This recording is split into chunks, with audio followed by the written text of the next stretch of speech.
speak with my hands and you'll keep wondering when I'll leave again. Oh, you'd say anything, I know, oh, that you'd say anything to keep it all around now, but just breathe and please calm down. I know I miss those days, just make sure to keep it all still straight so you can tell me all about it, 'cause I'll be on my way back home to you. Take the time to be loved, just wear your scars and don't speak, 'cause I know you don't have the words, so I'll go slow and let it all work in. Don't you give in, don't you give up, there's more to tomorrow than the sun, and I know it seems long ago, but please hold on, I promise I'll be there.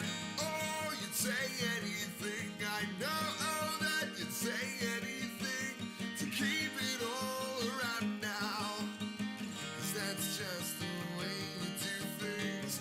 Oh, you'd say anything, I know that you'd say anything to keep it all around now.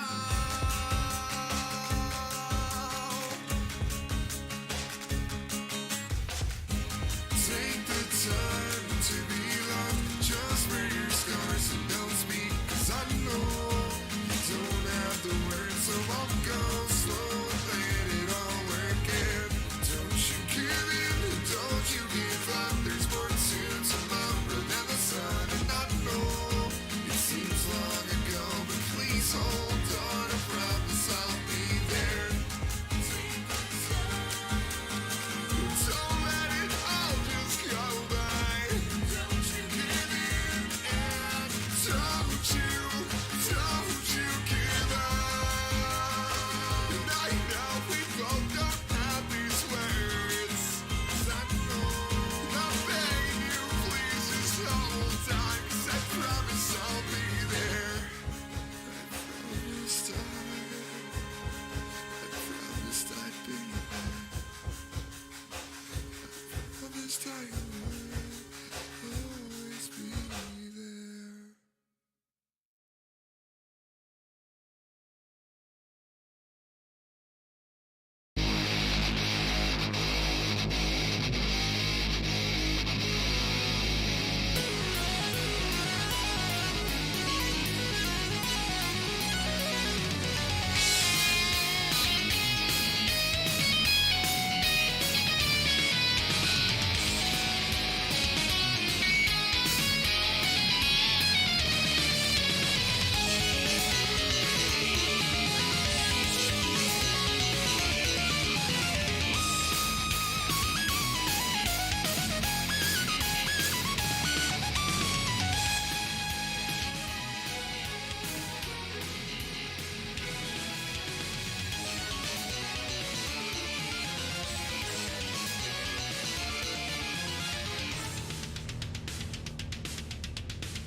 I'm Mick Donegan.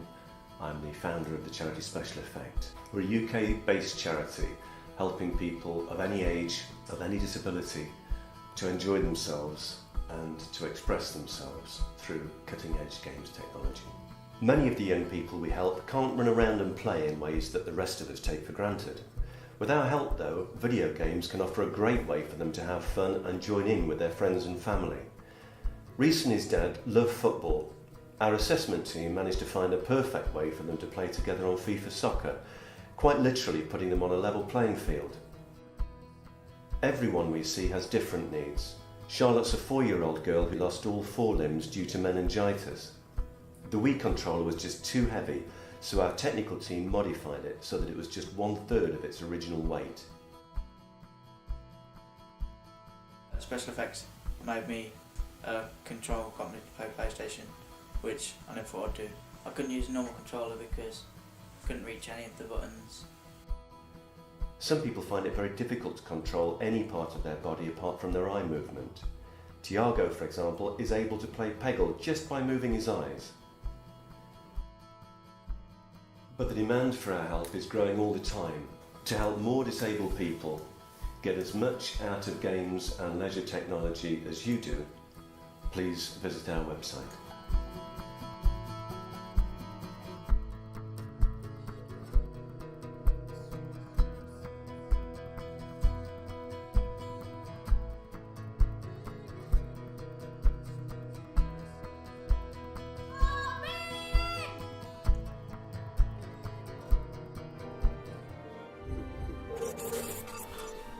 What's up, everyone? It's Monday. It's time to try something new again. First day of the week. Hopefully your week is all going swimmingly so far. Hopefully. As said, I'm going to try something completely new. Down there, it's a map of Europe. I'm going to be trying Europa Universalis, if I've pronounced that correctly. Number 4. Never played it before. Looks hella complicated, so hence the noob alert. Give it a go, see what it's like. Hopefully my audio levels are okay. Anyone in chat can let me know. Anyone in? Hello. Right, I have spotted, let's turn that down a bit, it's a bit loud in my head. I have noticed, I was trying the tutorial, I tried the basic tutorial, and it appears that there is what is affectionately known as an intended feature, where when you try and go back to the main menu, it actually just quits the game and restarts, which is awesome. I thought I had a problem, but I did the basics. I don't know if I should do the advanced or just head straight into the game, because as I said, hella complicated. So I'm going to go through the tutorial, see what there is to see. So this part of the tutorial will go through the interface to explain what everything does. Okay. We'll also go through the map modes and teach you how trade works. Great, okay, interface. Let's play this sucker. And I'm still trying to figure out what to play when I do my, oh my goodness gracious. Oh, okay. Right, let's switch over to live so you can see what I'm seeing. Because, oh my goodness gracious me. And you're not even seeing what's up here in the top right hand corner because of my donation banner. Holy crapola.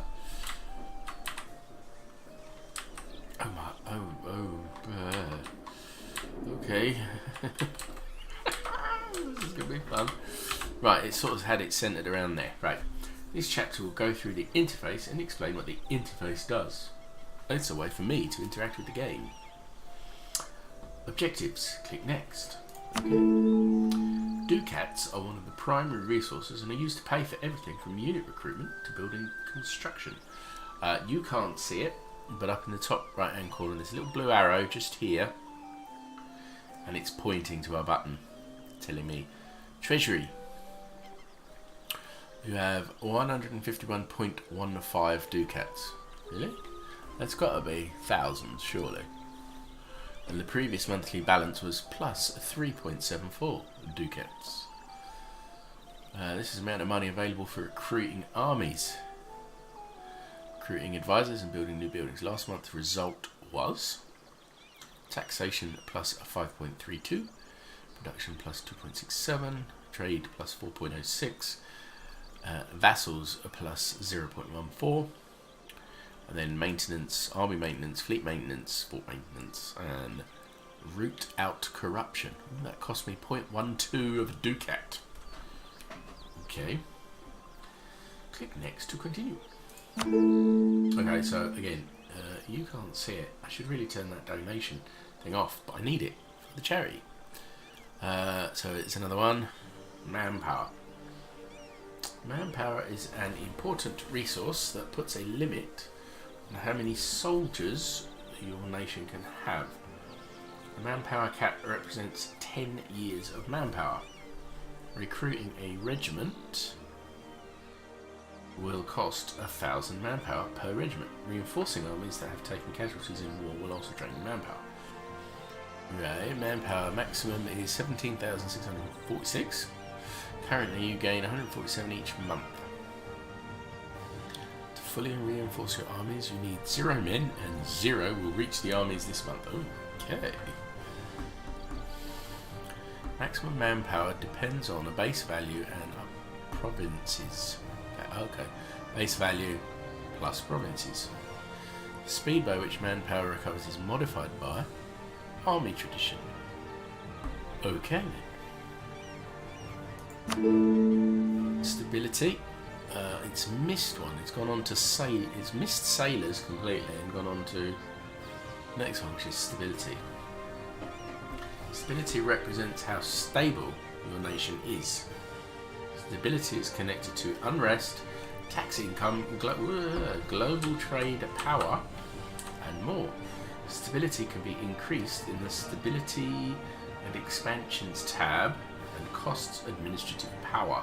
Stability can be lost through random events, breaking truces, changing state religion, or having your ruler die in combat.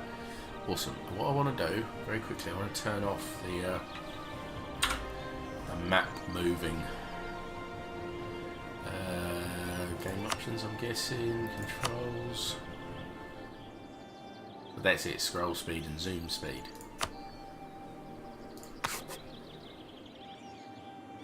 Only available in multiplayer. Right, hang on. I'm just going to very quickly go back. There you go. It did exactly what I was expecting it to do. I went back to the main menu and the game's restarting. Isn't it wonderful?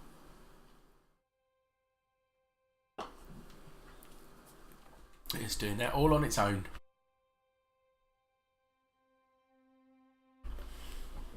Doesn't take too long to restart, but that's not the point.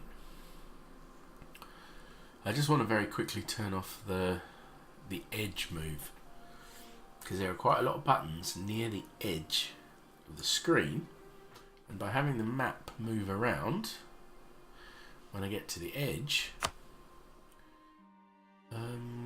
causes me a bit of a problem. This video controls, but literally those.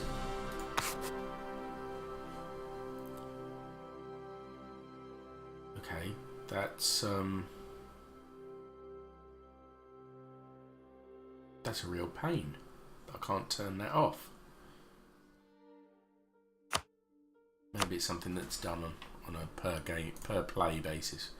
Go back to the tutorial.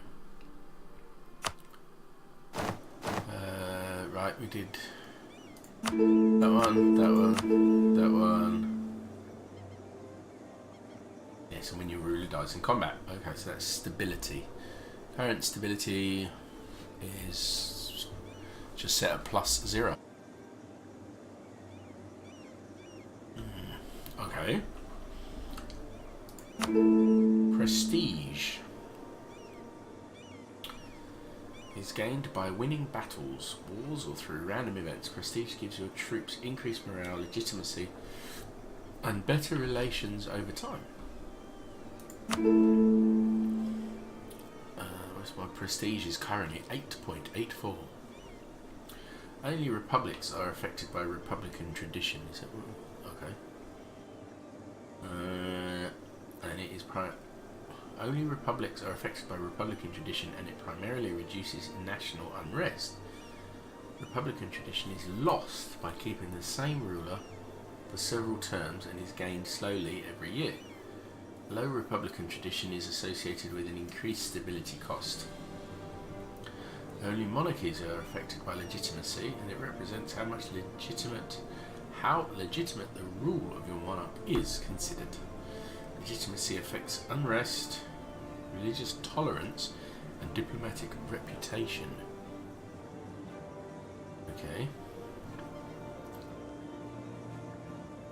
There's so many buttons. Power projection is a value that reflects how good your nation is at flexing its muscles. So, you know, sun's out, guns out. By selecting rivals and by taking aggressive action against them, your power projection can increase. Having power projection can give you bonuses to your country. Privateering, winning wars, embargoing and support rebels are examples of actions that increase your power projection. Now it's pointing to all sorts of other stuff around here. It's a shame you guys can't see it. I suppose I could turn that off.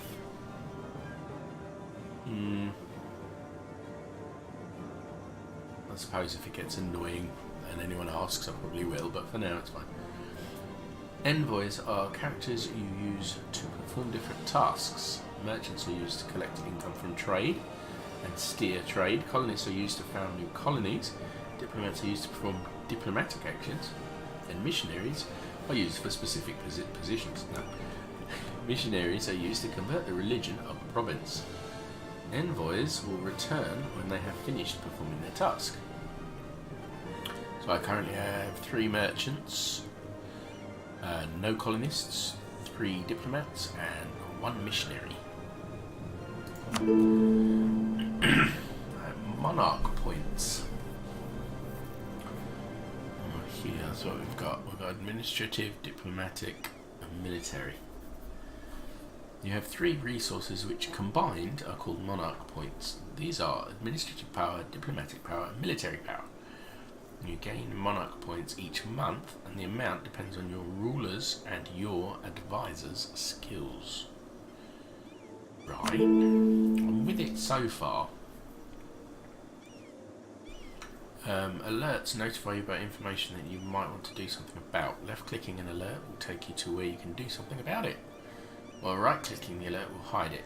Red alerts are urgent, yellow alerts are important, and green alerts are non-urgent. The diplomatic offers from other countries also appear here. So I'm going to click one because I have a red, a yellow, and 3 greens. So if I click the red, oh my word, it brings up this panel. That's a lot of buttons. Hide that panel. Right.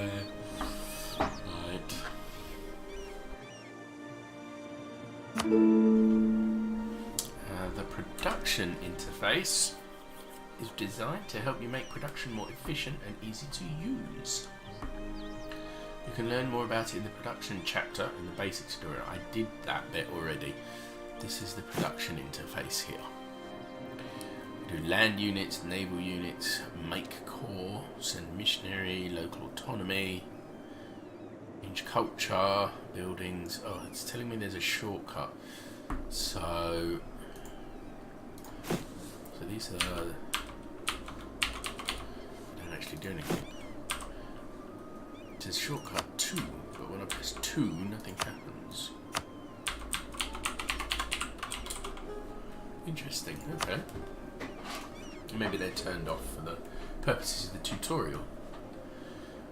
Right, now production interface. The Holy Roman screen allows you to see which nation is the Holy Roman Emperor, who the electors are, and also view all the member states. So this is this one here, Holy Roman Empire.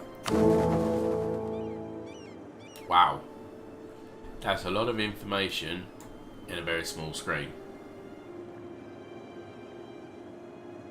Friedrich III apparently is the emperor, but in each one of these has a tooltip. Holy crap.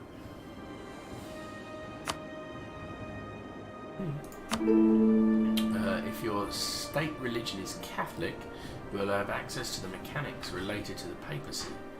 Papacy view, it gives you information about papal influence and what you can spend it on. Now, every time the Pope dies, a new one must be chosen from the active cardinals. You may invest papal influence to increase the chance of you being the next Curia controller. So this is the Holy See. The papal state is the current controller. Active cardinals. Okay, and we have buttons here to do all sorts of... Hey, excuse me. There's buttons here to do all sorts of stuff.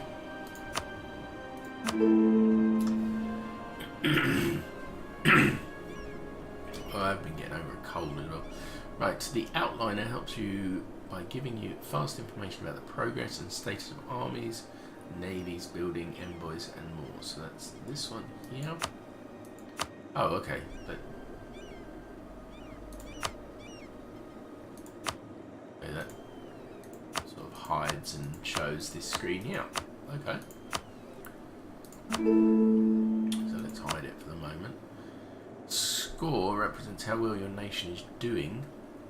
It's divided into 3 categories. Categories are administrative, diplomatic, and military.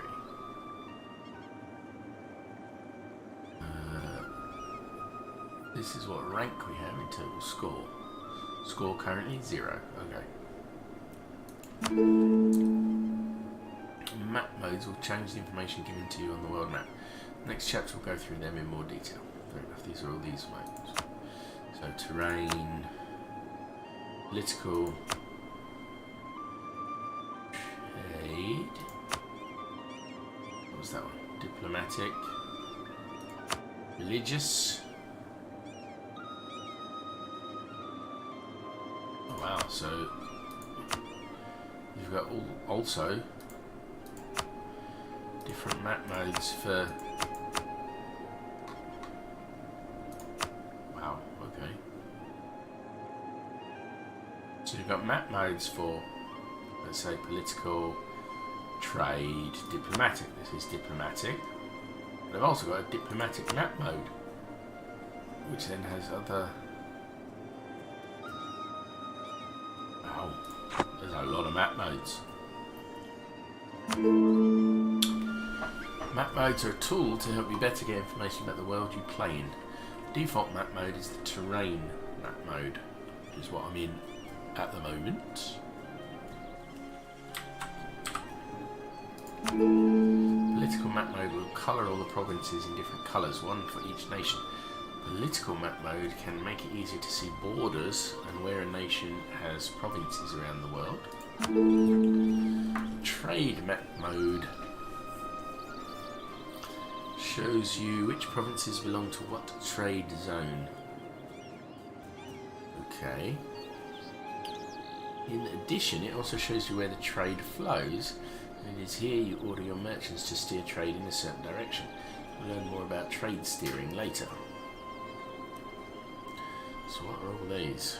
Genoa, trade value in node.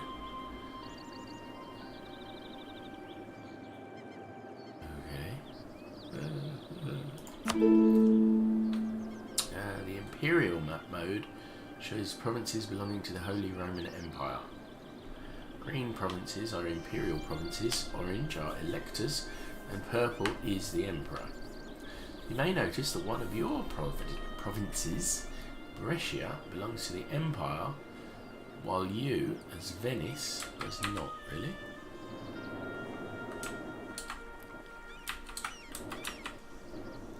So Brescia.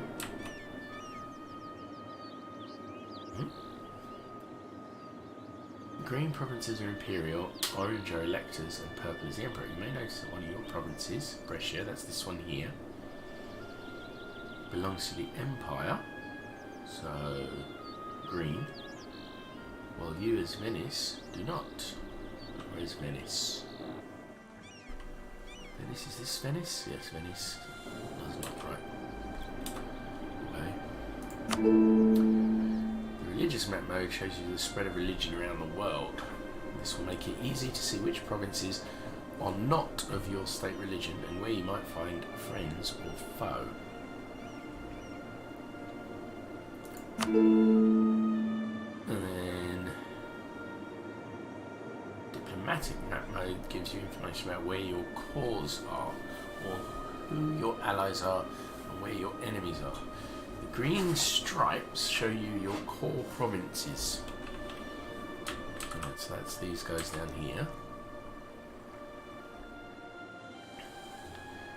The green stripes show you your core provinces that you do not own. Then they're not my core provinces, surely. Clicking on a province belonging to another nation will update the diplomatic map mode with that nation's information. Oh, I see. So I can, and it will show me ones that belong to them. Okay, I get that. Let's get rid of these. There are many more map modes to help you get information about what is going on in the game. Try clicking on one of the additional map mode buttons and have a look. So let's try geographical map modes. Got terrain. Terrain simple. Simple terrain. Areas. Regions. States and territories. Overseas provinces. Colonial and trade regions. There isn't any. Supply limits. Oh, there's a lot of lots of different map modes.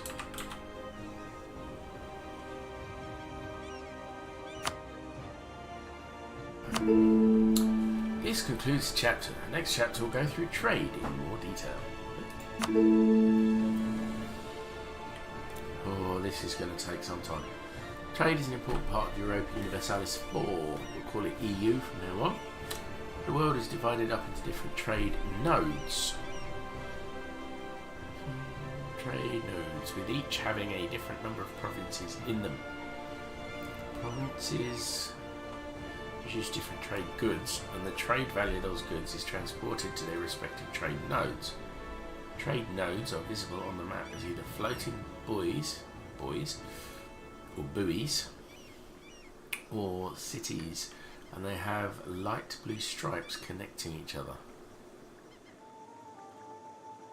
Okay, so click Venetia to continue. Oh, there's a little arrow there telling me which one to click on. Yeah, a good portion of the trade power in a trade node comes from provinces and can be improved by building trade buildings. Certain provinces are important centres of trade. Well, they have a river estuary. Both of these give a bonus to trade power.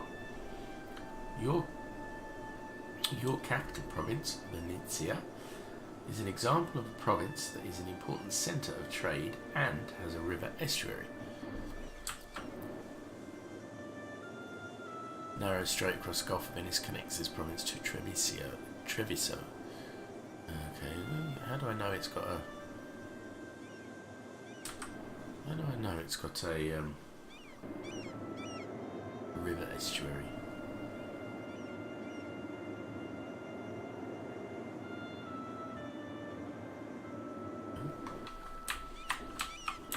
That's me here. Okay, click the Venice button to continue. This is the Venice button. Trade value.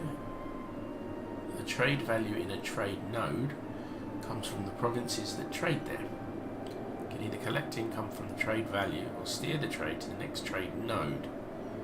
Trade power is a very important value that determines how much of the trade in a trade node you control. The more trade you control, the more income you can collect, and the more trade value you can transport forwards. Are you guys as lost as I am?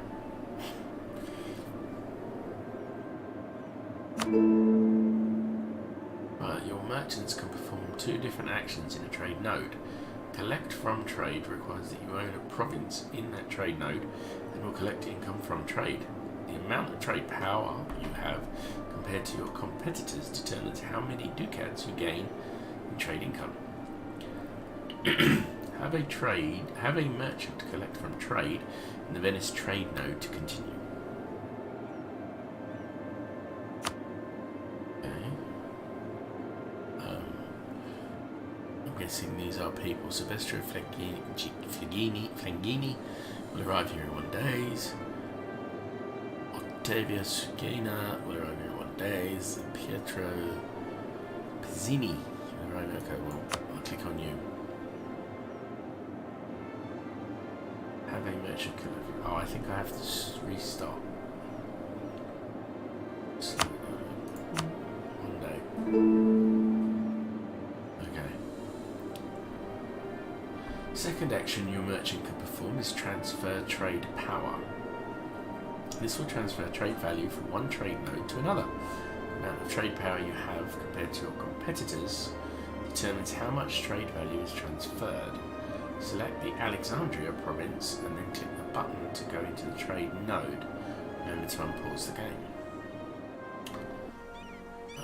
Where's Alexandria? Oh, Alexandria is all the way over here.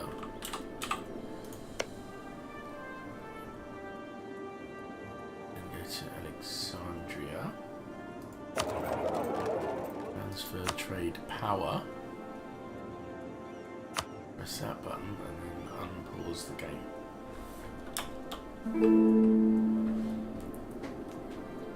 Okay. Shit just got real. Trade map mode shows you where the different trade nodes are, which provinces belong to them, and also how trade is steered. As you see here, you are now steering trade from Alexandria to Venice. Am I? I suppose what we do is we follow. Trade comes in, trade goes out, and one of these. Here. It's going up and round and round and into here. Okay. Trade can only flow in the direction the arrows are pointing. Some trade nodes are so-called end nodes, which means trade cannot be steered away from them. Venice and Genoa are two examples of end nodes. Trade power determines how much trade value is transferred from one trade node to another.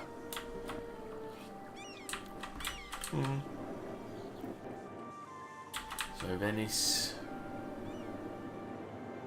Hold on. This stuff's ending here. So it should end there.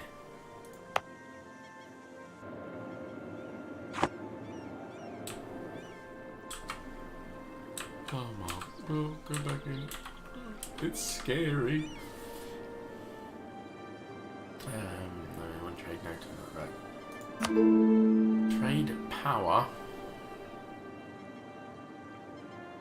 directly affects how large a portion of trade in a trade node. English make no sense.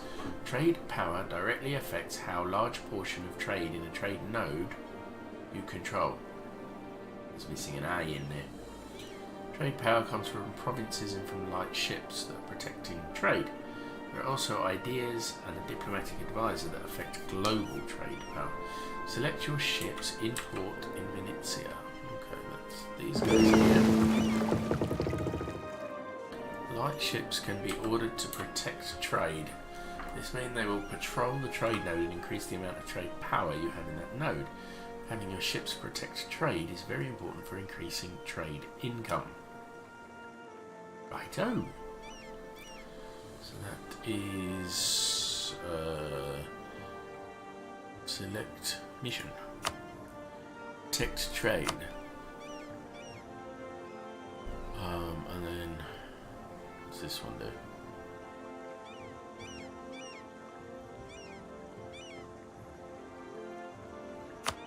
No, don't I?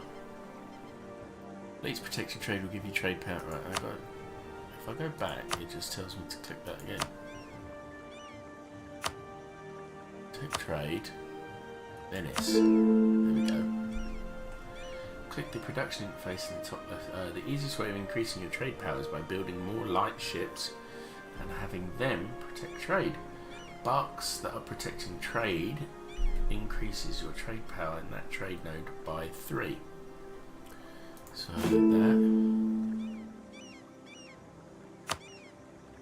Build 5 light ships.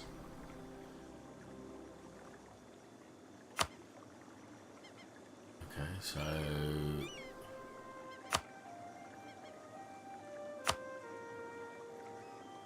do I actually build them?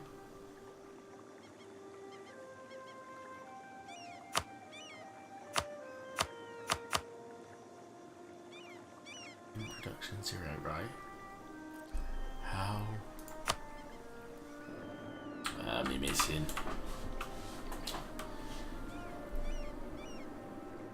Ah, so I've missed that.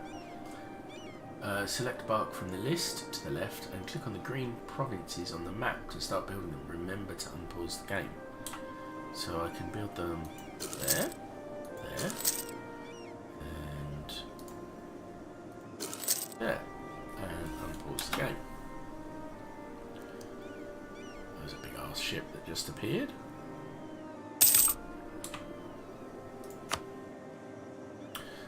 Actually wanted me to build 5. I've only selected 3. 4, 5. There we go.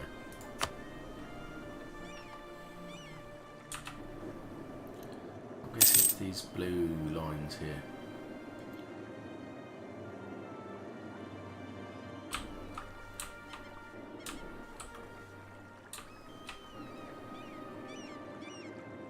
Yeah, they're all building, I guess.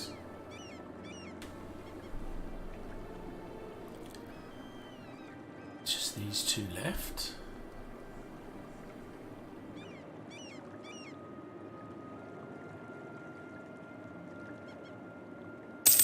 Oh.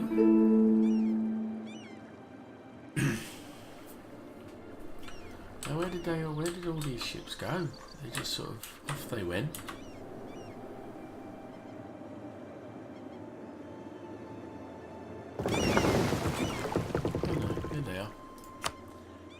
Right, click exit to go back to the tutorial menu. Now I have a feeling this is going to restart the game again. Should we want to resign and return to the main menu? Yes! Restarts the machine, restarts the game again. Apparently this is intended.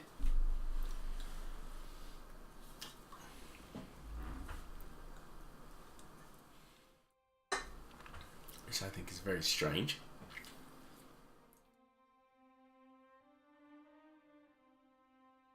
Very, very strange.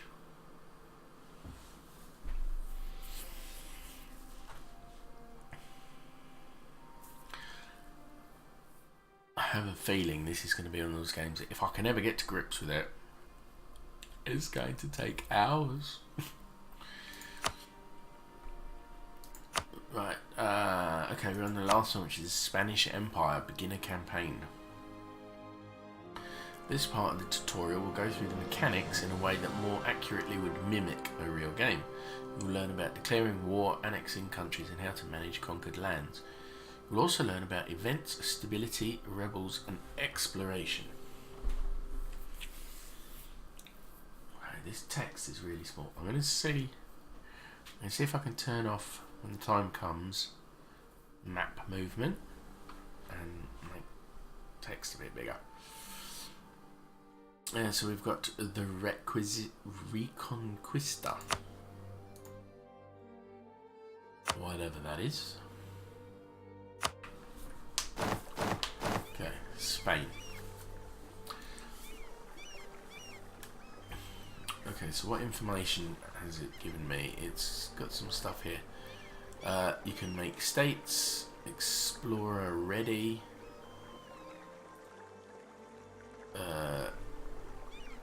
at least one explorer ready to explore Cristobal Colon. Okay, and you can convert provinces to Catholic. You have uncontested claims that will expire. Disputed succession. The following countries lack heirs. Okay. National decisions available. Following decisions are available. Pass the Heretico Comparendo Act. My Spanish is awful. I can build province improvements. I have a free advisor slot and too few rivals. Okay. And up here we have free diplomats, some merchants, armies, the Garda Reals. That's the Royal Guard, isn't it? Okay. Army recruitment is an important aspect of going to war.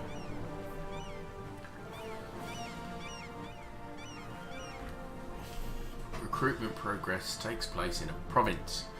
It can only be started in two ways, either through the production interface in the top left, or by clicking the recruit regiment button in a province. Each regiment costs 1,000 manpower. Click the production interface in the top left to continue. Select a regiment from the list to the left and click the green provinces to start recruitment. Each regiment costs 1,000 manpower as well as ducats. Remember to unpause game. Recruit 5 land units to continue. So, men at arms and the Latin Knights. Okay, so what's this do? Shock and awe. No, morale.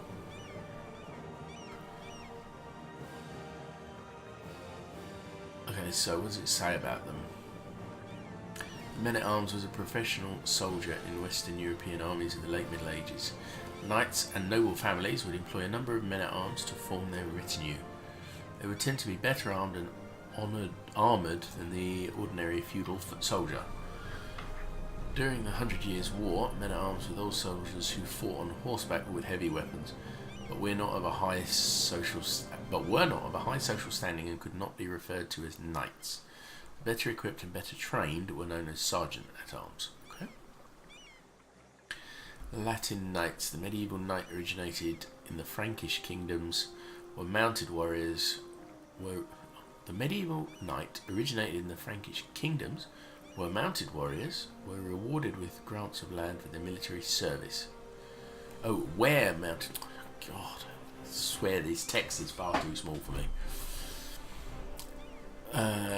The concept of a powerful warrior elite spread through Western Europe and became an integral part of the feudal system, in which knights ranked amongst the minor nobility. With the development of the wraparound saddle and stirrups, knights became more heavily armoured and better able to charge down opposing infantry with deadly force.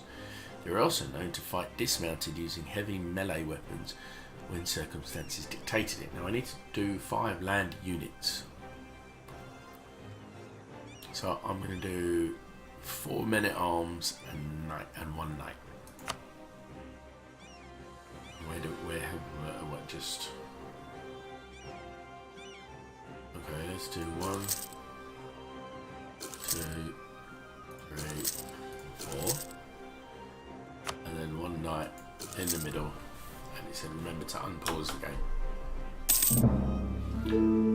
That was fast. I've obviously got it on super speed. Okay, when you declare war on a target, you want to have a casus belli on them. If you do not have a casus belli on them, or justification for war, you will suffer negative effects from declaring war. Right-click the Grenada province and select Declare War. Select the Conquest casus belli with the Take Grenada as war goal and then click Declare War. What?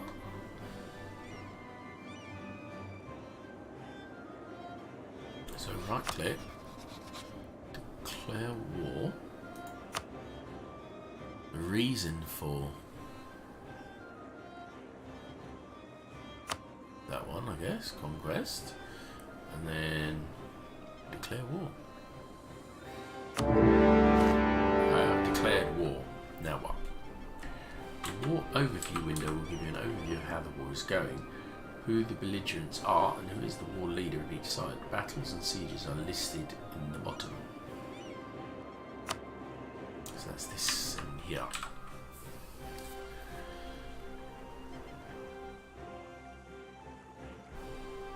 So, sort by war enthusiasm.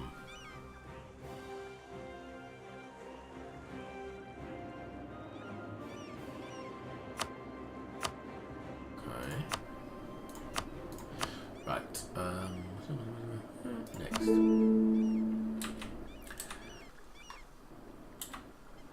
Right, the results of the war. The result of the war will be recorded and presented as war score. War score is gained by occupying enemy provinces and by winning land or naval battles. If an enemy occupies your province or defeats you in battle, you will instead lose war score. War score decides what can be demanded in a peace offer. Remember to unpause the game. Have a war score of 100% to continue. But where's my war score show then? Is it in here?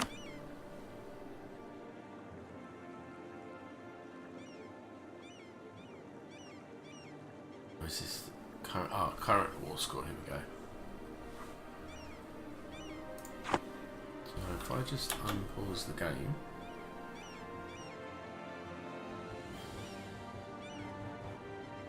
Nothing actually happens.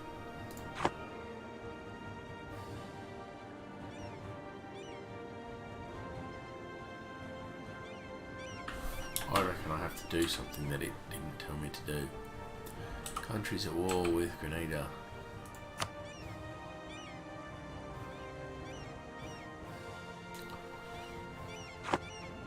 I reckon I need to get this army of mine to perhaps attack.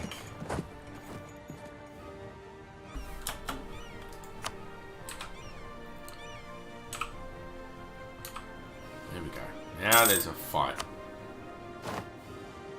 Okay, so 14%, get this out of the way. 14%. And they are sieging Grenada.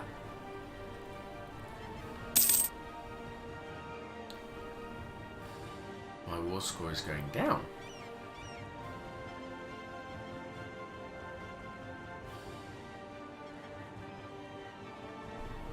So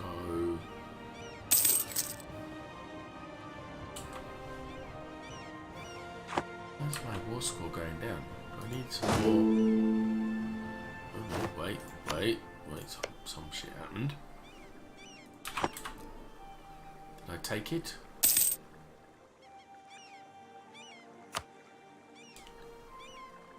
Oh, I won it. Yes, I took it. I think what it wants me to do is here. Let me pause the game. Grenada is defeated, annexed. Annex then to finish the reconquest of Spain. Right-click the war overview. Right-click. Right-click the war overview shield. Bottom right, select their only province to demand their annexation. And then click send demand. Remember to unpause the game.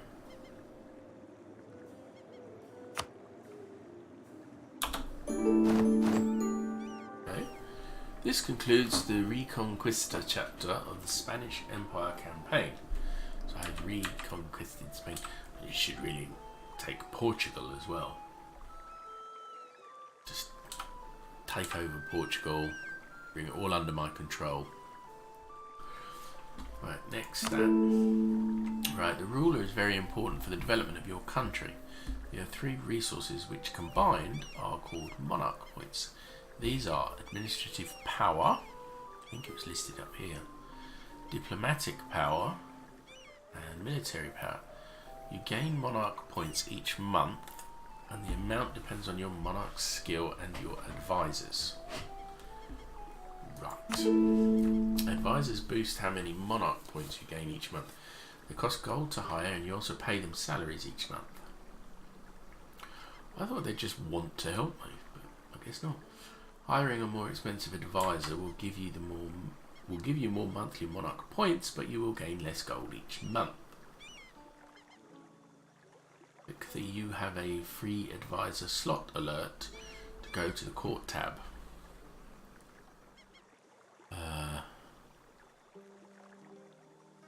Unfortunately, I closed it.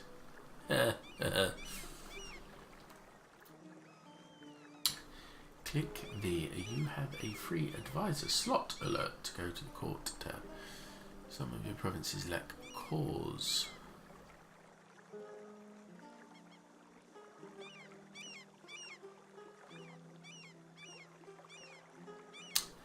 Because I closed all the alert tabs earlier,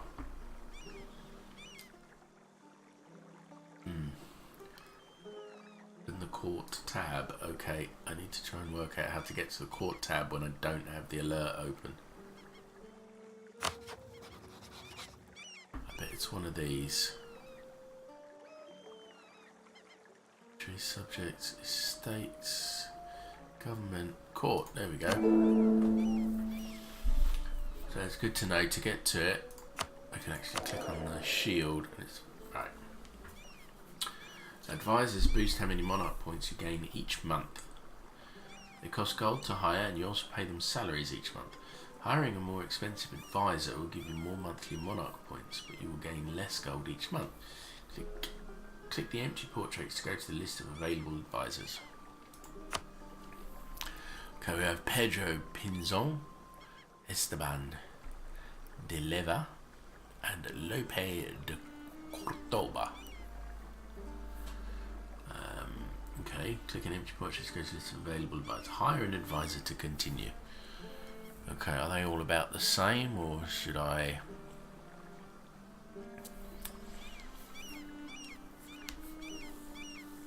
I don't know, does it want me to pick this guy? Is that why the arrow's there? No. So, price-wise, this guy's the cheapest. Lope de Cordoba. He's also the youngest. Gains me the least amount of ducats a month. But it looks like he gives me a 10% national tax modifier. Crap it, I'll go with the... Hold on, advisor religion. Ah, he's a Sunni. Whereas the others are Catholic. Advisor culture, Andalusian. Castilian.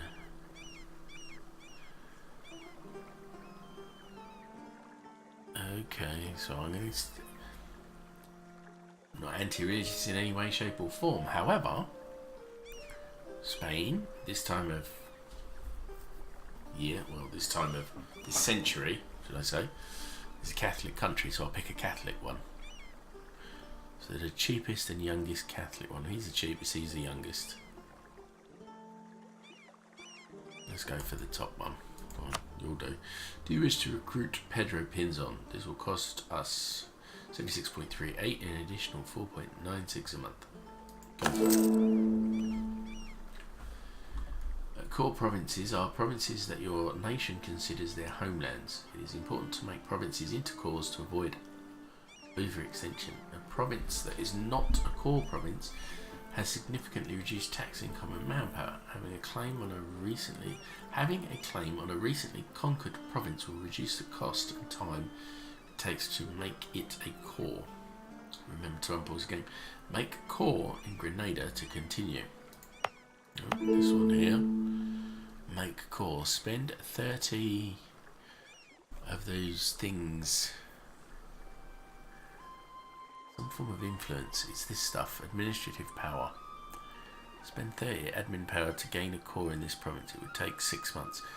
The total cost of 30 admin power is given by base cost per development of 10. Okay, press the button. Do you wish to make Grenada into a core province? Cost their admin power and take 6 months. Yes. And remember to unpause the game. 3, 4, 5, 6.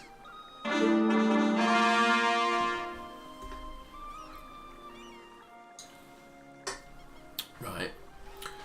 So that is now a core. Maintaining religious unity is important for keeping your nation stable and rebel-free. To have religious unity, you must convert provinces to your state religion. Converting the religion of a province requires a missionary. Okay, conversion progress can be improved by high stability. Convert the province of Grenada to continue. It's got this little arrow here. It's just floating around. I don't think it was expecting me to close the... No, it wasn't expecting me to close the screen, but there you go. Right, so far it's Sunni. Click to send a missionary. It will cost 4.48 ducats a month to convert this province due to its development and autonomy. It will take approximately 1 month to convert Grenada to become Catholic. A missionary will have a monthly progress of 88.5% due to the following.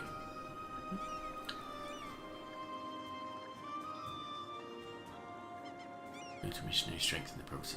Yes, go. Remember to unpause the game. This is the progress. Okay. And now it's moving on to buildings. So that is now Catholic. Okay. Buildings are an important part of improving a nation's economy and military strength. Most buildings can be built in all provinces, but they are limited by the number of building plots in a province. All buildings cost ducats to build. Remember to unpause the game. Construct a church in Grenada to continue. Okay, so I can click here. And I want a church would be under, there we go, taxation? Really? Are you sure you wish to build a church in Grenada? Build time 12 months. Yes, sir. Spanish Inquisition. Spanish Inquisition was very active in the kingdoms of Castile and Aragon between 1480 and 1530. Forced conversions and expanded inquisitorial powers led to unrest, and in 1484-1485 there was a revolt in protest of inquisitorial expansion of power. Rebels lose one stability. 9 heretic regiments rise up in revolt in Suena. 11 heretic regiments rise up in revolt in Salamanca. Okay. And I'm still building a church. Well, I think it looks like it built the church instantly, right? There are many different types of rebels, each faction with a different agenda. The unrest in a province determines the likelihood of a revolt happening. You can either choose to defeat the rebels in battle or negotiate with them in the stability and expansion tab. For examples, game, defeat the rebels to continue. Oh, is this a rebel?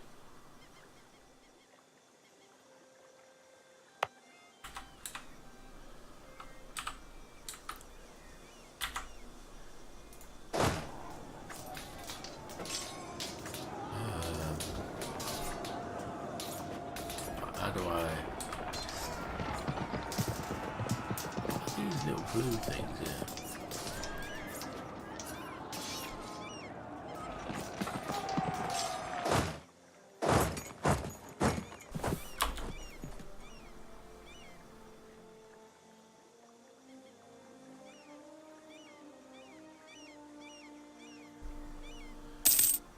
Right, what am I missing here? Because my army, hang on. Defeat the rebels to continue, and yet, so these are the rebels, and these are my armies. Oh, my armies are tiny. How about tiny armies? Oh, okay. There are many ways there's likelihood of... You either choose to defeat the rebels in battle or negotiate them with them in stability and expansion. So, stability and expansion.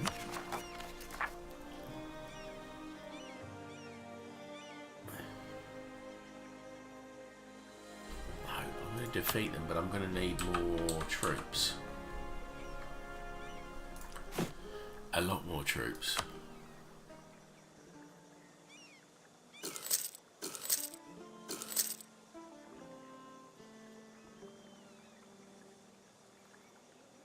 So that's all I can do.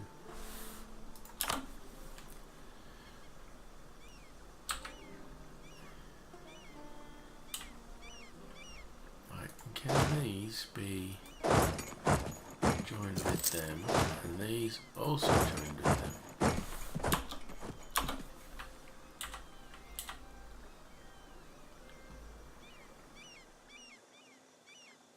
I don't know if I can.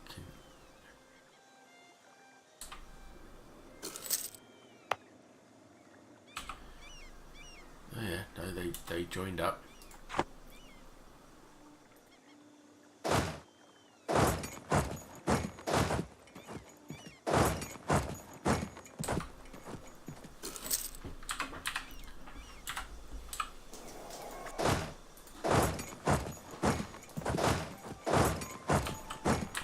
Helping out.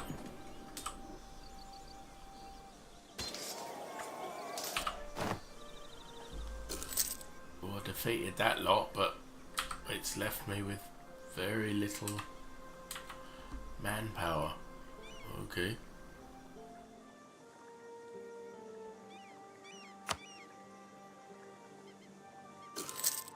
Ah, but they seem to be reinforcing themselves.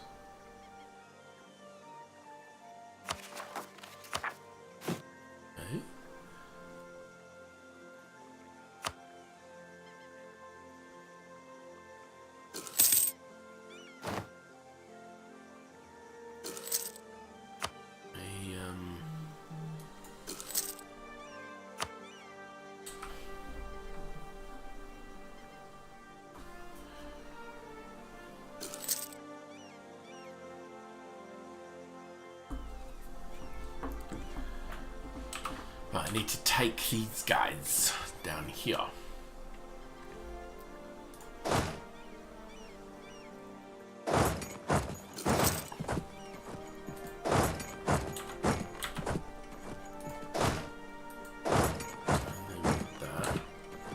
think I'm doing this right. I have no clue.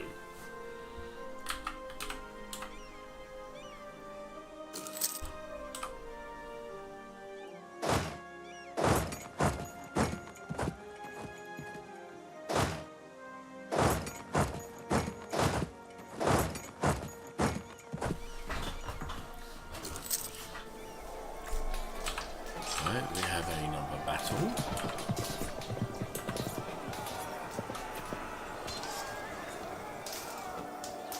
Wow, these rebels are good.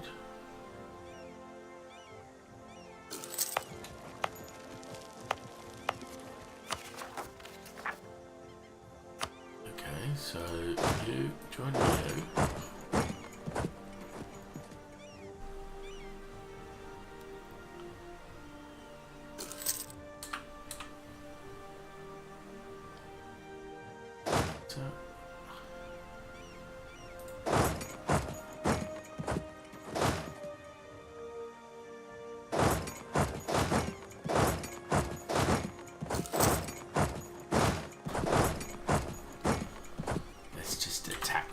Everything I got.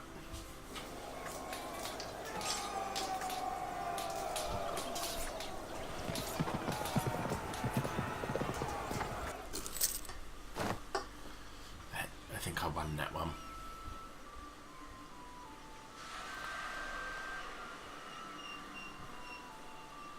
So I haven't defeated them yet. So where are the other rebels?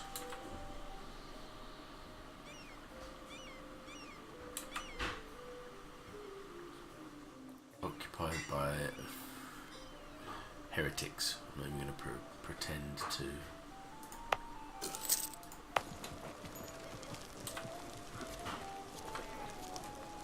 So are you or are you not taking that fort?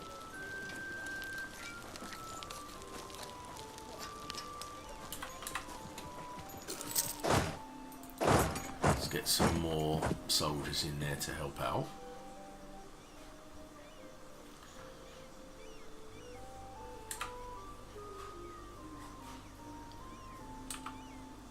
How are we doing now?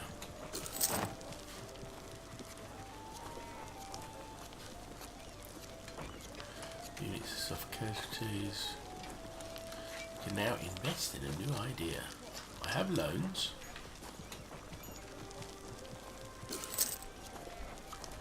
These guys are doing well in terms of speed things up a little bit.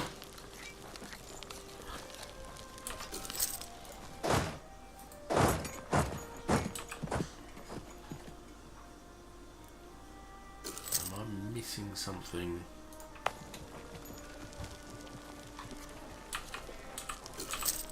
They are proper defending. What's going on? Why am I not taking that province?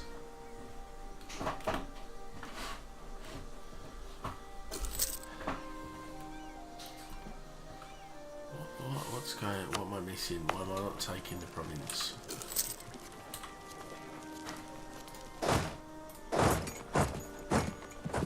Let's get another set of soldiers in there.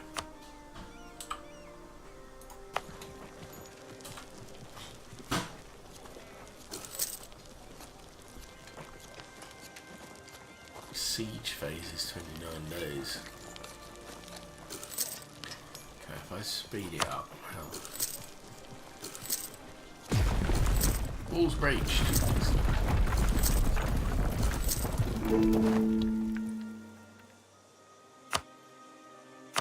Okay, I've taken. Right now, I seem to have joined all these armies up. So let me just.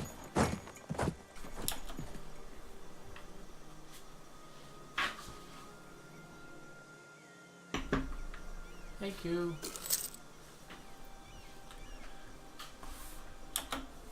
Okay, so let's split some of these guys off.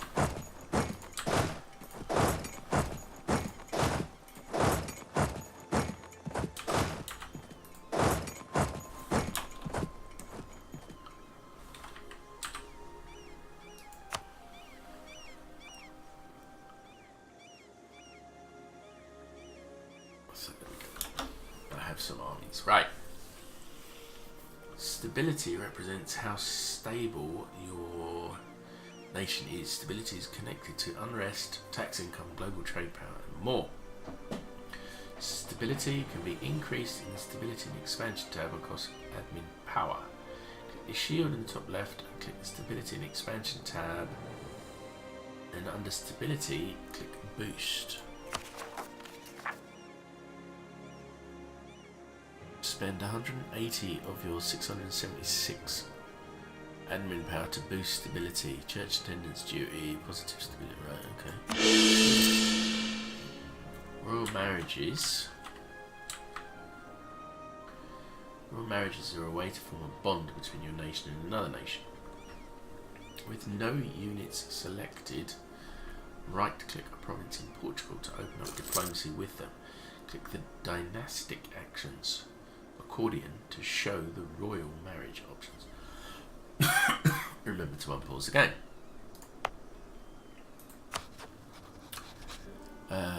Dynastic actions, royal marriage.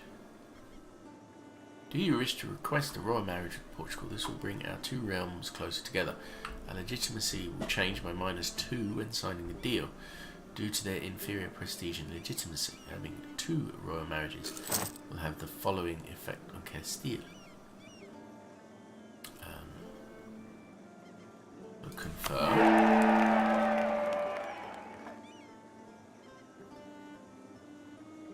That just happened then? I guess so. Pause game. Having royal marriages increases your legitimacy over time, but will give you a one-time reduction of legitimacy that depends on the difference in prestige and legitimacy of the two countries. Having a royal marriage with another nation gives you a chance of merging your dynasties and possibly entering a personal union. Decisions allow you to reform your nation in some way. If the requirements are fulfilled, you can enact the decision and immediately gain the effects of the decision. Some decisions can be large undertakings, such as forming Germany or Italy. Click the National Decision Available alert to go to the Decisions tab. New technology, mission fulfilled. I don't have a national decisions available tab because I probably closed it. Decisions tab. Which one's decisions? Decisions and policies.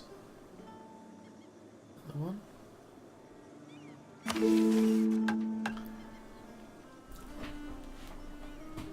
Form Spain diplomatically to continue. Form Spanish nation diplomatically. Global expansion in newly discovered areas and the establishment of colonies is transforming Spain into one of the most powerful and wealthiest nations of our time. Spanish explorers are constantly moving into new lands and extending our borders. Immense amount of gold and silver are being brought back to our motherland, filling the coffers of our state treasury.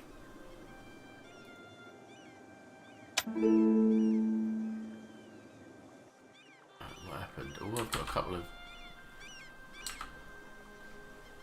Spain goes all the way out there. Okay. Technology can be unlocked by spending monarch points. Technology is divided into 3 categories, and each category is associated with one of the 3 monarch points. Open the technology tab to continue.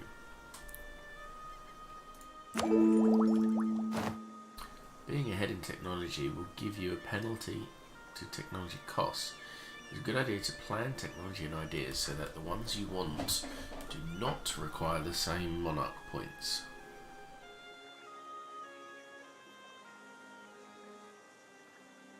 Also good to plan in accordance with your ruler's abilities. Unlock Renaissance Thought 7 to continue. The notion of a noble oligarchy ruling the society has existed since, well, at least the Roman times, and remained popular in some parts of the world. And now this idea is once more gaining popularity amongst those who matter.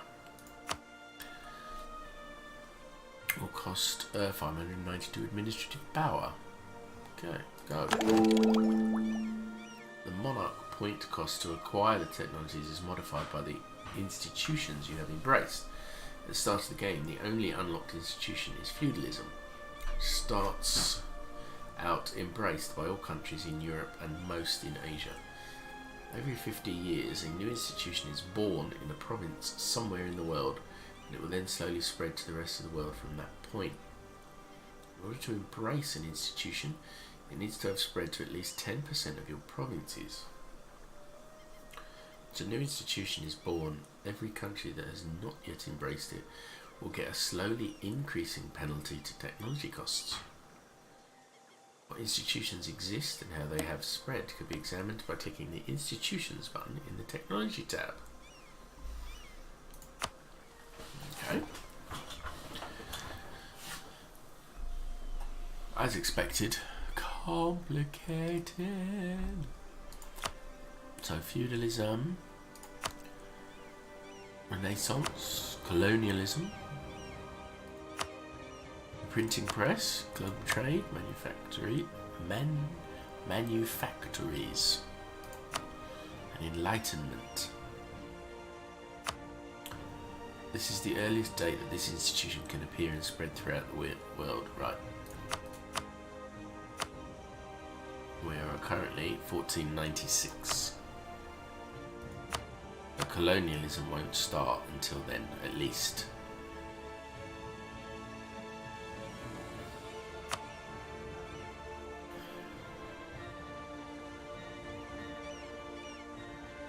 Okay. I think I get it. Idea groups can be chosen at specific intervals depending on... Oh dear, I need the coffee.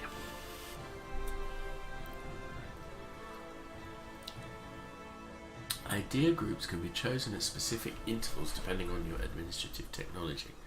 The technology you just researched unlocks your second idea group.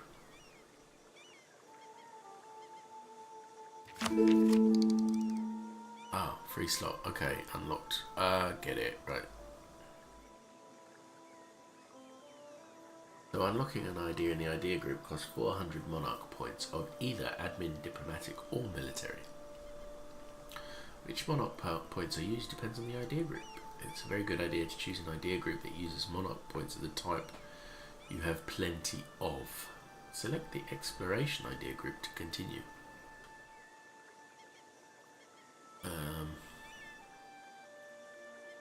Do click the slot. Oh wow. It's like just information overload.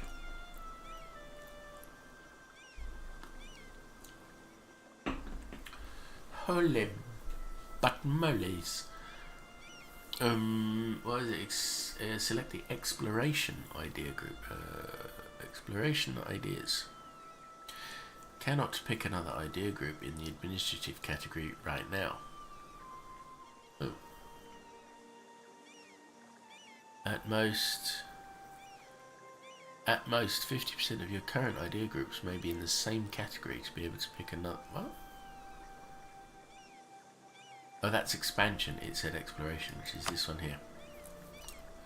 This will use your free slot to unlock the idea group exploration ideas. Hello. Unlocking 3 ideas will also unlock 1 of your national ideas. Most of the larger nations and some of the smaller ones have special national ideas. Oops. Quest for the New World is an idea in the exploration idea group that allows you to recruit explorers and conquistadors. It requires you to first unlock the colonial ventures idea, unlock the quest for the New World idea to continue.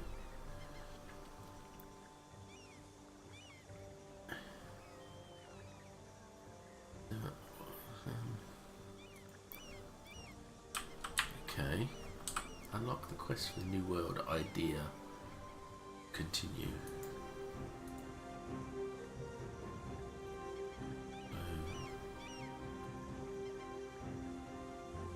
Quest allows you to join the number of nations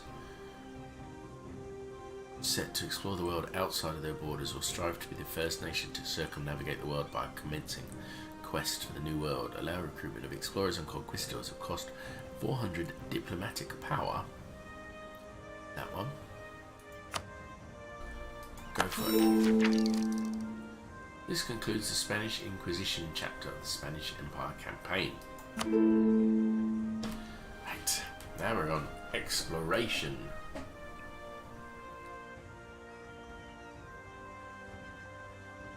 So, exploration and colonisation is an important part of EU for discovering new lands and founding new settlements is a relatively peaceful way of expanding your empire. Uncharted lands are hidden by terra incognita. I wonder if these blue things aren't clickable. You will need an explorer or a conquistador in order to move into terra incognita. To recruit explorers or conquistadors, you need to first have unlocked the quest for the New World idea. Select your fleet in Andalusia to continue.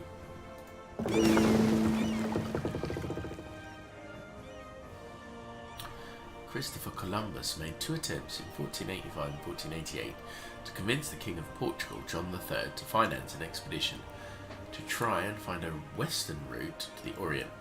After being rejected the second time, Columbus turned his efforts towards the Spanish crown. Backed by Italian investors, Columbus finally managed to convince King Ferdinand to agree to the expedition. In August 1492, after having been made Admiral of the Seas and promised a share of the profits, Columbus finally set sail. Right, explorers lead fleets while conquistadors lead land armies. Your fleet is led by Christopher Columbus, who is an explorer. Order your ships into terra incognita by right-clicking the area. Remember to unpause the game. Have your fleet sail west and follow the arrow to continue. Okay.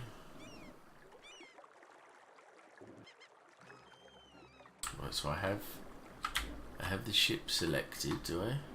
Yeah.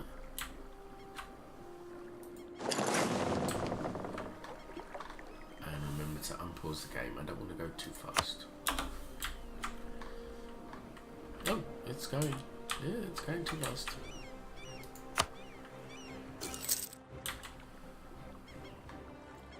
moves in stages, it doesn't move.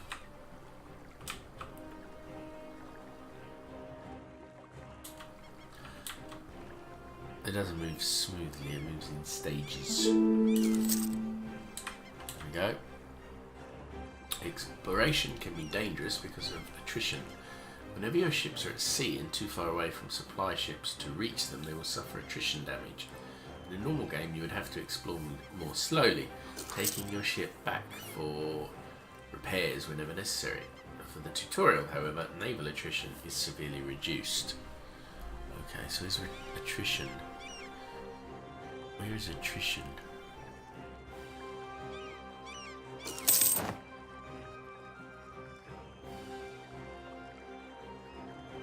Where is attrition marked? Well, how would I know what the attrition is? I would have thought it's this here. Oh yeah, it is the attrition. Okay. Have your fleet sail west and follow the arrow to continue.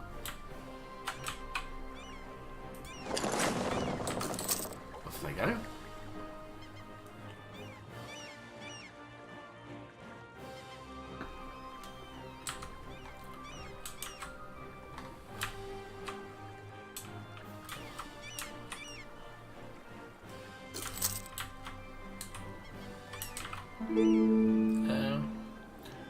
Opened up a big chunk of the sea there. Have your fleet sail west and follow the arrow to continue. So you know we're about to find something, right? There are incognitas, part of the world that you have not explored yet, unless your unit is being led by an explorer or conquistador, or the land is owned by someone you are at war with. It will be impossible to move your units there. Your fleet must be in port in order to be able to send it on an exploration mission.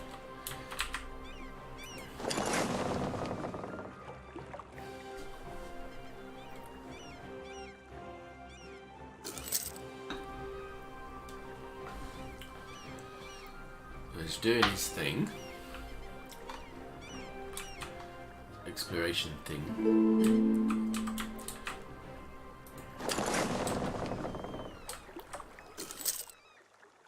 Northern Guiana Basin. Okay, so this is now gone dark, like we can't see what's there. Right, found something. On October 12th, 1492, after 34 days out of sight of land, Christopher Columbus and his crew set foot on an island in the Bahamas, which Columbus named San Salvador. They had discovered a new world. Land ho! Uncolonised land can be settled by sending a colonist there. How far away you may found a colony depends on your colonial range. Uncolonised land can have a population of natives in them, which may be worth taking into account. Natives with high aggressiveness are more likely to attack your colony. Click Tortuga to continue. Right. Colonies can be founded by nations that have access to colonists. Colonists are primarily gained by the exploration and expansion ideas groups. When a colonist is sent to an uncolonised province, he first has to travel there. Once he has arrived, he will begin constructing a settlement. Remember to unpause the game. Click Send to continue. 160 days for him to get here. Base tax, base production, base manpower, development. Natives 1,000, aggressiveness. If we would start colonising this province, there would be a 2% chance per month of a native uprising. Okay, so I want to click Send. Sancho's de Levia, I don't know what his name is. Tell you. Oh, that got there almost instantly. What's going on? Oh, there he is. Chopping the wood, Mr. Settler.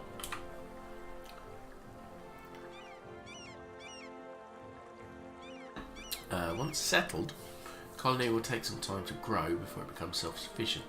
The amount of new settlers in a colony will increase each month, and it needs 1,000 settlers to become self-sufficient. Having a colonist present will increase the growth of settler population. So where's settlers? Where's that?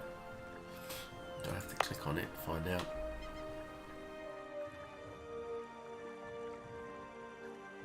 So, there are currently 10 settlers, right? To continue. Well done. This concludes the New World chapter of the Spanish Empire campaign and also marks the end of the tutorial. You now hopefully grasp the basic tools to get you started with Europa Universalis 4. I recommend that you make good use of the hint system once you start playing a regular game. Have fun. I have a suspicion that it's going to be overwhelming, but I'm willing to try. I want to get into games of this type. I don't play them a lot. I want to try, give it a go, and I have a feeling this is now going to restart again. There you go. And apparently that's a feature. It is restarting all on its own. And in fact, while it does that, I take a very quick break just to stand up for a moment.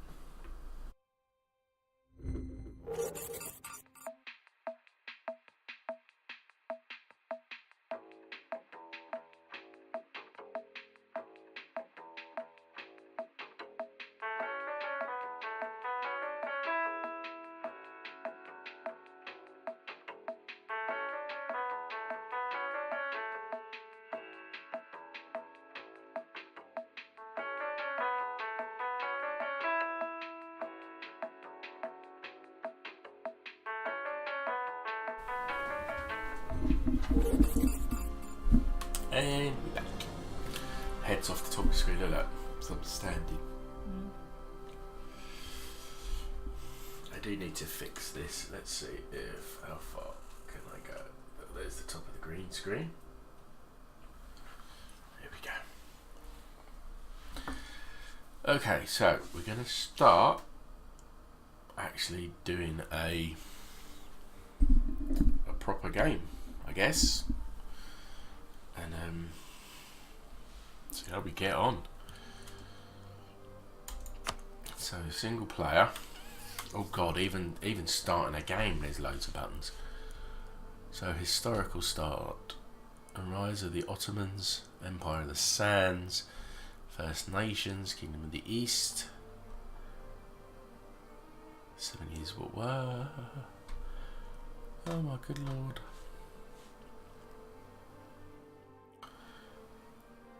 So do I actually have to pick one of these?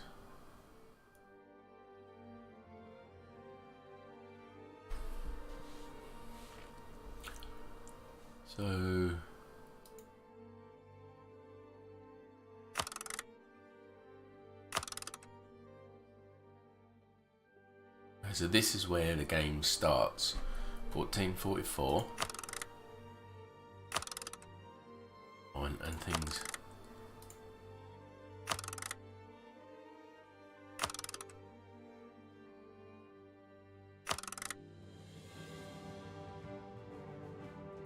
Okay, so this the world changes. Right. So this is where the game can start.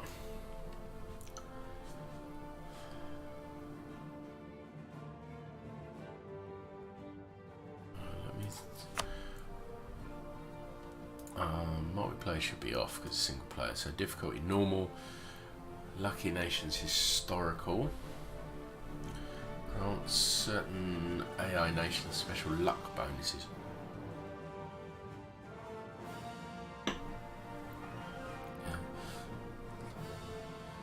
Use dynamic province names.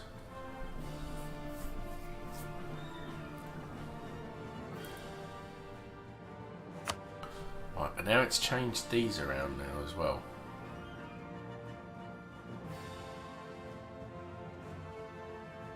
Hold on. Oh, look, it's good. Every time I go back to the menu, start Once again.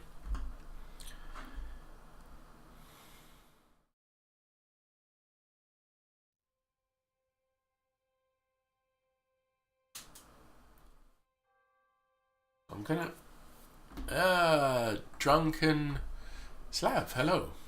Sorry, I missed your message. How are you doing?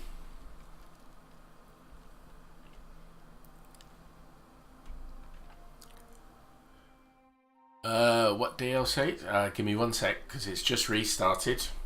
Not many, because I am a complete newbie and I got it on sale on Steam. So hang on, and I can probably tell you, or maybe not. I can't remember where it's listed. Here we go. Content. There you go. Art of War, Common Sense, Women in History, and Rights of Man. It's just what came with the Steam sale bundle that I got. I had a look at a website that says basic pack. I'm not sure what the basic pack is. Literally, it was on Steam, and I read an article that suggested that Art of War, Common Sense, and Rights of Man was a good sort of mix to have. It's completely new to me. I am learning. Right, it was a single player game. I take it you've played this game, El Dorado. Oh, that was one of the DLC packs. I take it you've played this game before then. I don't want to play multiplayer, I'm afraid, because literally, I've started this an hour and a half ago. I haven't even played a single player game. I'm completely learning.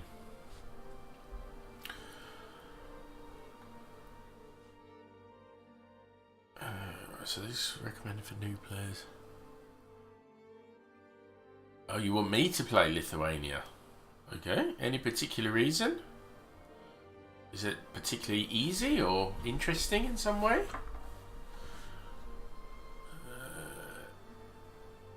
I just have to figure out how to do it, of course. I just click on.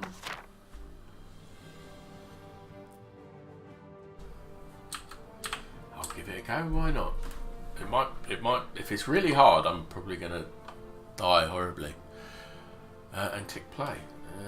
So just select it and click play.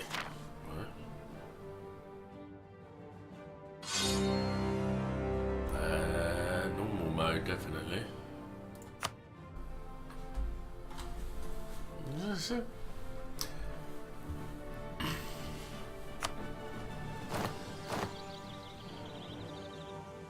Right, some of these words I'm not even going to try and pronounce.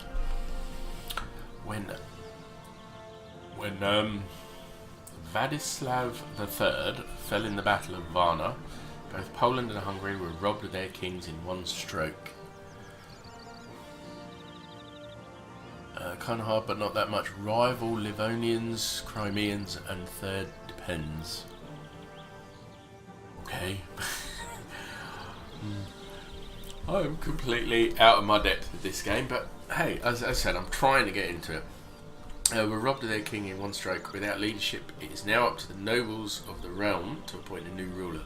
The most natural successor, Kazimierz, I can't butcher these names, has been made Grand Duke of Lithuania 4 years prior. Crowning him would, however, require reaching an agreement that is acceptable to both Kazimierz, the Lithuanian, and the Polish nobles.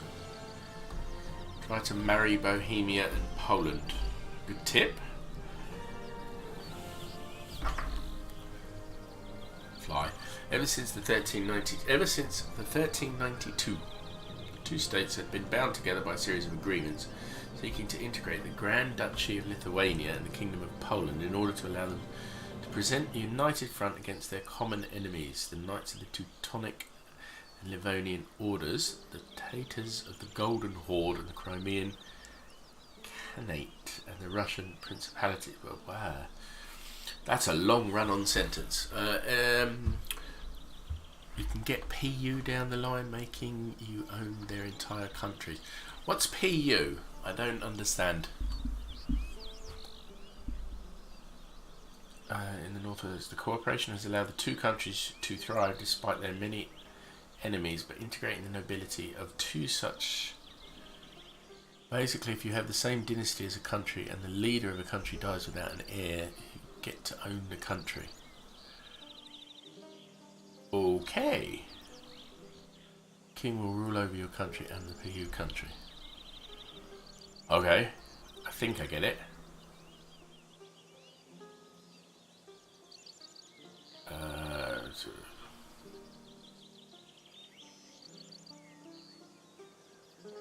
So Poland or Bohemia will become my vassals. Right. Okay, these family... where was I? Among both the Polish and the Lithuanian nobility, there are some, the magnates, who control very large estates and command great political influence. These families are in some ways the financial and political backbone of their states. They are also a power factor that even kings might think twice before rejecting. While large parts of their lands are sparsely populated, there is little doubt that Poland and Lithuania could be among the most powerful states in Europe if they go forward with their integration.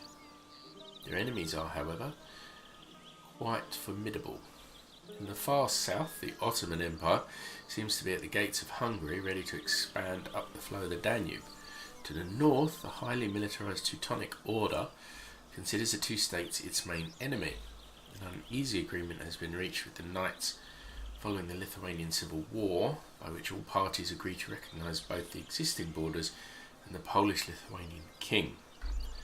Perhaps most dangerous of them all, however, is the Grand Duchy of Muscovy in the far northeast. The Muscovites are rapidly creating a strong and expansive state to challenge the Lithuanian overlordship over the Ruthenian and Russian peoples that inhabit most of the Grand Duchy. Ooh. One tip, Orthodox religion is really strong, but most of your allies are Catholic, so convert to Orthodoxy after you get PAU. Right, okay. Steer clear of Orthodoxy for now. Okay, so that's that. Catholic faith gives the following modifiers. Lithuania is Catholic. This time of history, very Catholic heavy, so that's fine. But 80% is Orthodox. Right, so I'm going to have to convert to sort that out. Grand Duchies are monarchies. This means that the ruler is in place for life and his succession is dependent on having a designated heir.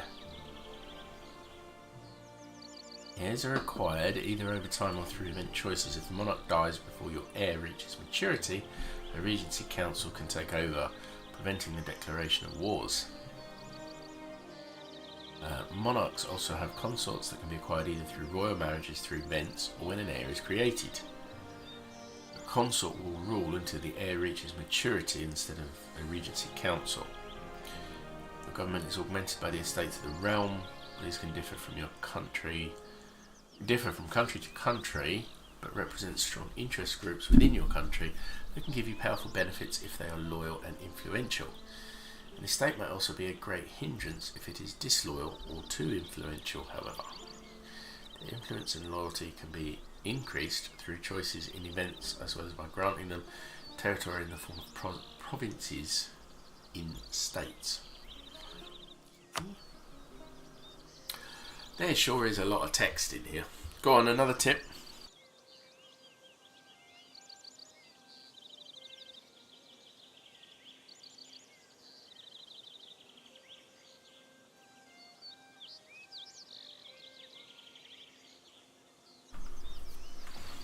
Oh, that's just my head.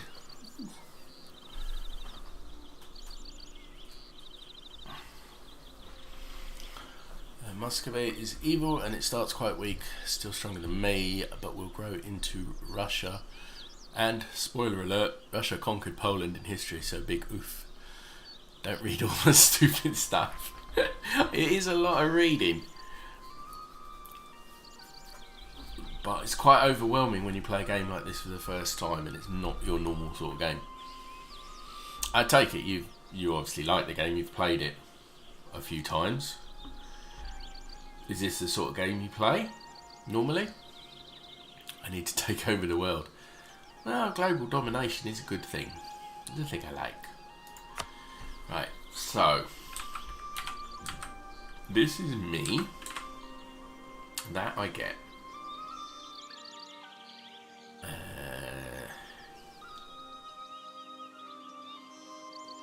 And I suppose I just had to decide what to do first and then get on and do it.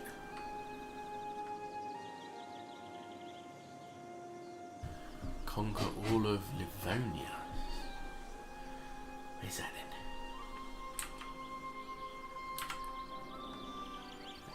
Oh, that is that little one there.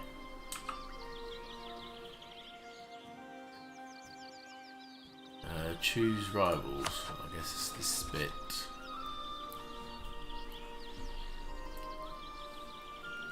No rivals selected. No rivals selected. Click here and then click on the. Click here and click on a country in the list. Just set it as your rival. Against a rival, we have the following benefits: more likely to get alliances with the enemies.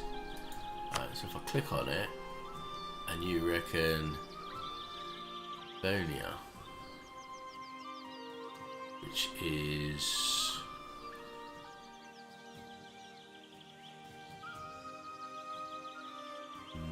not on here.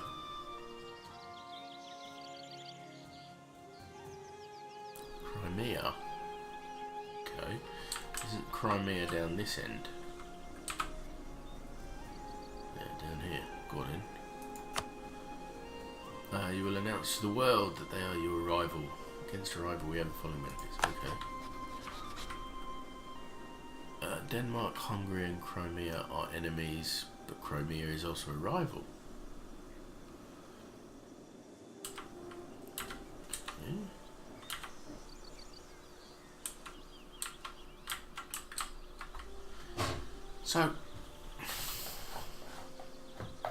So noob question. If the actual purpose, if you like, is to conquer the world, where do you start? I mean, what do I do first? I've gone through the tutorials and I get the basics of actually exploring or building or conquering provinces, etc. But what do I actually do?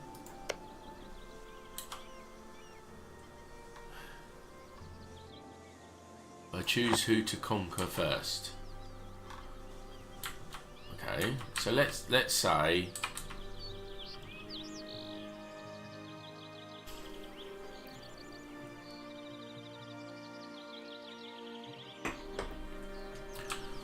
so who's a small one? Well, let's say I wanted to conquer Crimea. No, I wasn't going to unpause. Not until I've decided what I'm doing. Let's say I want to conquer Crimea then. So how do I check what their sort of the Novgorodian question? I'll be honest, I don't know what that word means. You'll have to explain the word before you answer the question.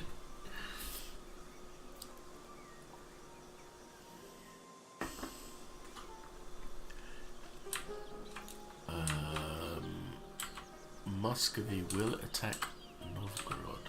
Where's Muscovy? Here.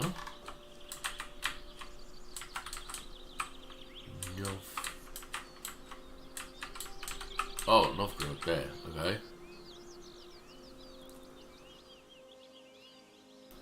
So you can ally them and help them win the war, which is really hard and requires lots of military maneuvers. Okay.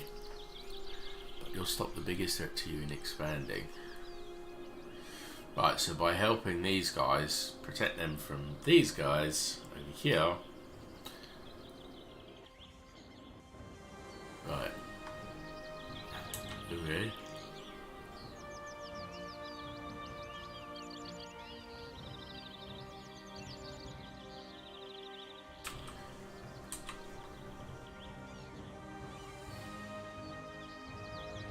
Novgorod has like 15,000 troops and quite weak. Moscow has around 30,000.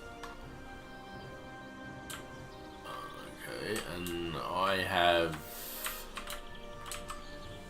Well, I've got 13,000 here. 12,000 here. It's like 25,000.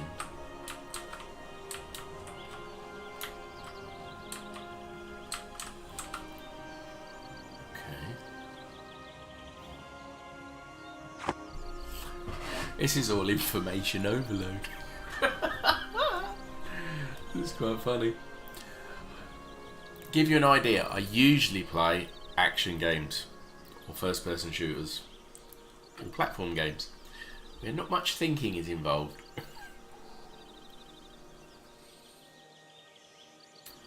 Or when Muscovy attacks Novgorod, you attack them too and siege as many provinces as you can. They can't expand, but you can. Okay.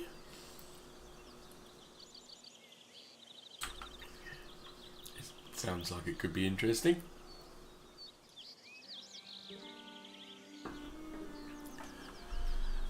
So you can't take provinces that I've taken over. Okay. So what you're suggesting then is rather than helping Novgorod, I'll actually start just taking them myself. Well, I'm going to need some soldiers because all my soldiers are down this end and I need them up here. I guess I either have to move them up there or recruit some more. Move them, okay. Let's, I've selected one and let's... I don't know if that's moved all 13,000 or... And I don't like that this guy is right on the edge. I suppose it protects that border, but if I start attacking over here, they might get a bit antsy, so maybe I'll move them over this way. Right, and I probably shouldn't... Not too important, okay. I'm guessing it's probably not a good idea to have nothing being done. So whenever I can, I should... where's the... rival Livonians, by the way, do that. Okay, let's have a look.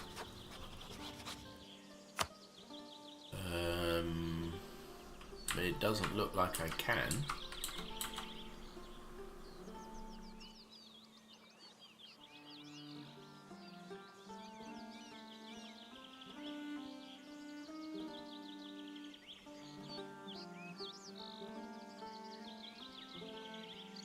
Also right click on Poland.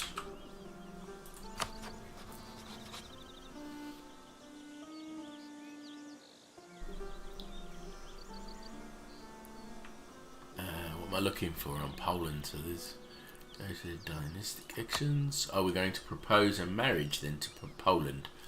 Yeah, I'm guessing that's what we're here for. We like a bit of royal marriage. Royal marriage. Do you wish to request a royal marriage? Here we'll go for that.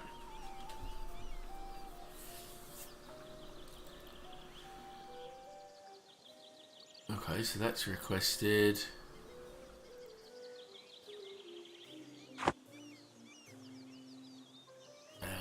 Should I start also converting some of my also try marrying Bohemia. Okay. Where's Bohemia? This is where my first grade... there it is, Bohemia. All the way through Poland. Right. Bohemia, royal marriage. Confirm.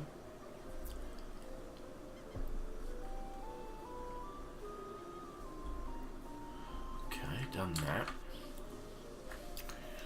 Should I start now? Should I start converting some of my own provinces then, as well, to away from Orthodox? Oh, they're pretty much all Orthodox. No, okay, I won't do that then.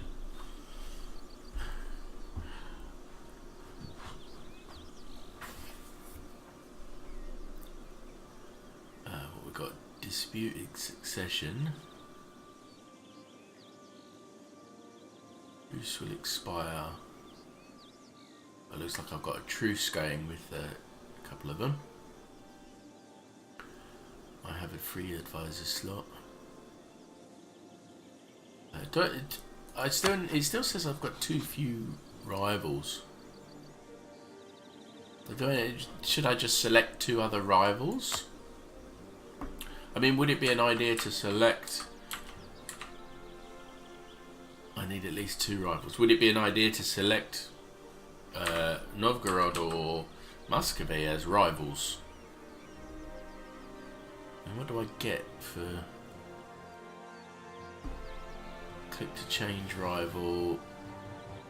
So I lose opinion. That's the Novgorodian question, is it? Okay. So I don't want Poland as a rival because I'm about to marry someone there.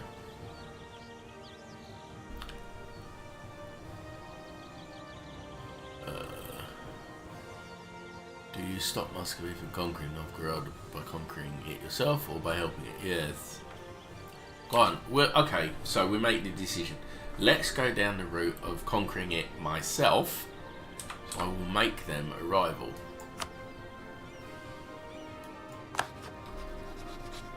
Okay. And now I should have another rival. So 3 is good. So who else is around here?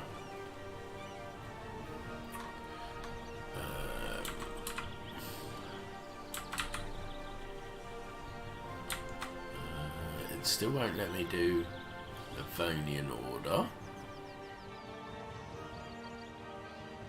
The Teutons, so the Teutonic order. Okay, where are they based, just so I know?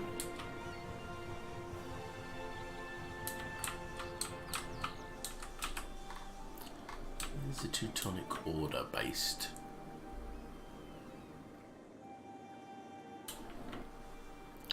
They're evil and Poland will try and fight them too. Above Poland. Oh yeah, there it is. Cool. Right, Teutonic order. Rivaled. Right, we have our 3 rivals. And we've started moving troops. Or at least they will start when I unpause the game.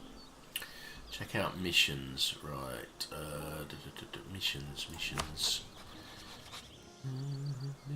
Missions. Here we go. Develop Ruthenia. Build to force. Trustworthy allies. High income. Befriend the Cossacks. It's available to you because you're playing it as Lithuania. Okay. Can't do these, so I can only do these to begin with. Cannot complete these missions because I have to do stuff. So the Develop Ruthenia is a great mission tree. Okay.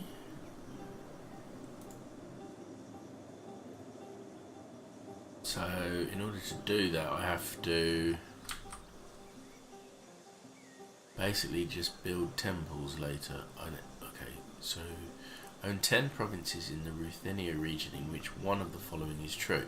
Development at least 10, have a temple, have a cathedral. What, have a temple and a cathedral in each of the provinces? Or just one temple and one? Because that's not entirely clear.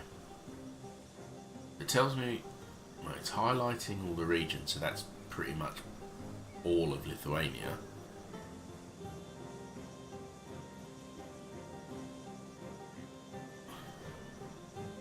Oh, okay, so I need either a temple and a cathedral, or a temple or a cathedral in one of 10, one in each of 10 provinces. Surely I can just start doing that now by setting the build queue going. Because I gain stuff from having temples and cathedrals. Oh no, I shouldn't do that. Okay. I don't have the tech. Right then. Let's see. Total army size at least 100% of the force limit.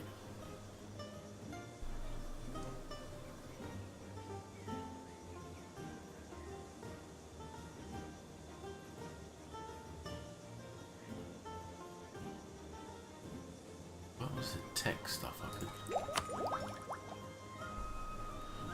you can attack Crimea for prestige. Because they are a rival, I would need to move some soldiers down that way. And he's currently moving. Hey Punisher, how's it going? How you doing, fella? You finished streaming for the day, or were you not streaming today? So if I change him and go down here instead. What I want to do, can I just call you Slav rather than Drunken Slav? I think it just, by saying Drunken Slav, I just picture you there with like a massive, I don't know, vodka or something. Oh, you're working today, Puncher? No, I'm going to be kind. I'm not going to call you some random shit. Right. So you think we're set, so we can unpause the game and let the soldiers do their thing. So, right, but I'm on slow.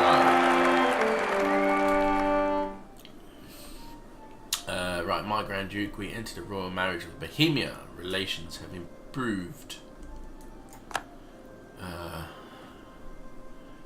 Also, okay, and yeah, it's up the top. Yeah, give me a sec. Let me pause the game. I have to just come out of it quickly to turn that off. No, go. Let me just close all of this. Great. Right. Oh, that bloody... I tell you what, Slav, do you know a way of stopping the map from moving when I get to the edges of the screen? Because that bugs the crap out of me.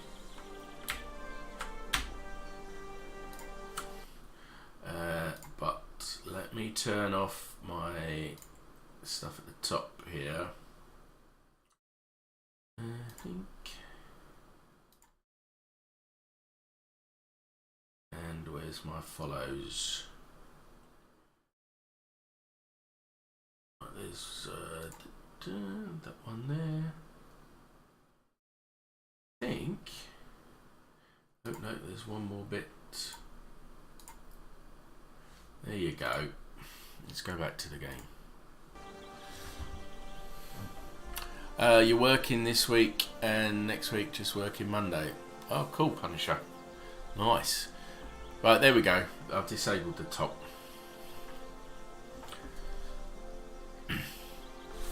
And now I was waiting for soldiers to do their thing. And I'm on my slowest speed setting, so... Right, what is all this? Great Horde entered the military alliance with Uzbek. Alstans. Ooh, what's this? My Grand Duke, Cathis Belli, we have gained the humiliate rival. Pause that for a sec. No, you're right, Punisher. Game blast not far away. 2 weeks, or less than 2 weeks now. Right click on Crimea. Gained the humiliate rival Casus Belli against Crimea Novgorod and humiliate our rivals. Take capital Crimea, take capital Novgorod. Good tip. Press OK instead of, or press enter. Right, so right click Crimea, and I'm guessing we're going to declare war on Crimea.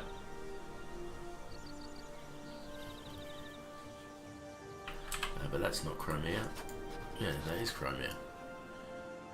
Go to covert actions. Oh, this is something it didn't teach me in the tutorial. I can build a spy network. Build a network of spies and informers in the target country. Punisher, I'm doing 12 hours on the 23rd from 10 AM to 10 PM. Or longer, if I feel like it. Build a spy network so I can fabricate the claim and then conquer them. Right, so spy network. Send a diplomat to build up our network of spies and informants in Crimea. They will increase the size of our spy network. Blah, blah, blah, blah, blah, blah. Confirm. Okay, so they're going to build a spy network. Of course, I have to unpause for them to do that. So, ally Poland. Poland. Alliance actions. Offer alliance. Well, it won't let me.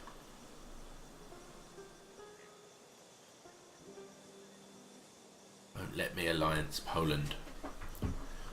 I'm guessing because I haven't, unless that means I'm already an allied with them.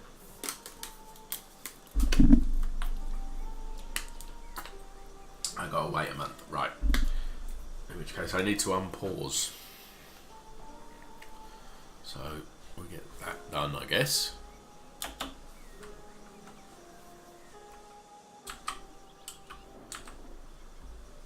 I thought I had already. Yeah, Punisher, that would be cool. I know you're streaming as well on all 3 days, so I'll try and leave some lurks going on everyone who's, well, not everyone because that's ridiculous, but on a lot of people who are doing the charity thing that day. I thought I already rivaled the Teutons. So if I go, where'd the rivals bit go? Yeah, here, rivals. Bohemia, Teutonic Order, and Denmark? Oh, that's Poland's rivals, not my rivals. There we go. Yeah, so I have rivaled the Teutons.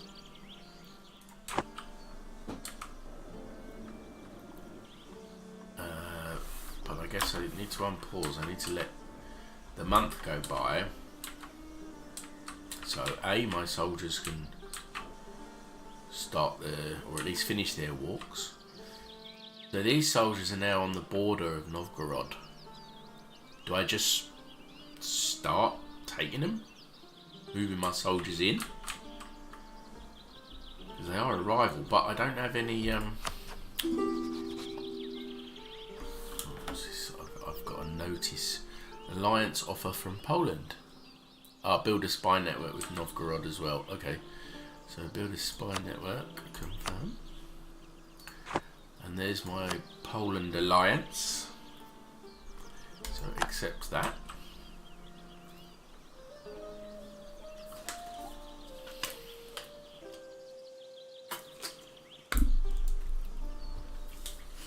What are you playing, Punisher, on your days again? Have you swapped them round?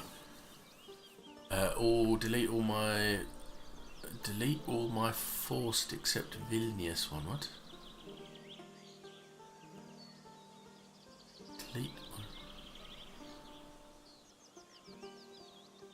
Delete all my forts. What, these things here? How do I really delete them? Okay, how do I delete my forts?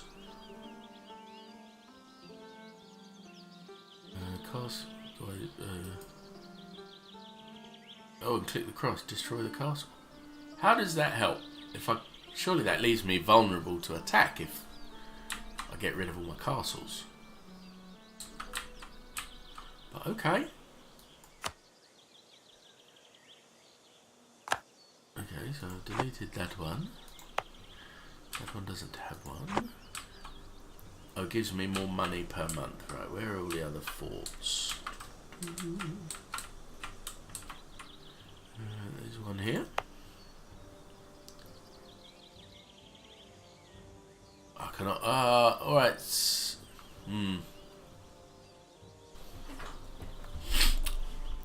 You're going to have to help me on your pronunciation.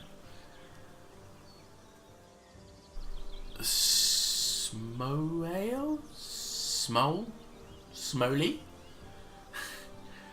Right, you'd keep that one. Oh, okay. I won't delete that one then. But I can also mothball them to reduce maintenance. I think I only had 2.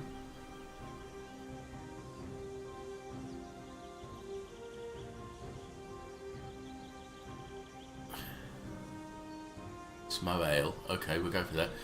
Whereas behind every A-E-I-O-U is H. R. You've lost me. You've well and truly lost me.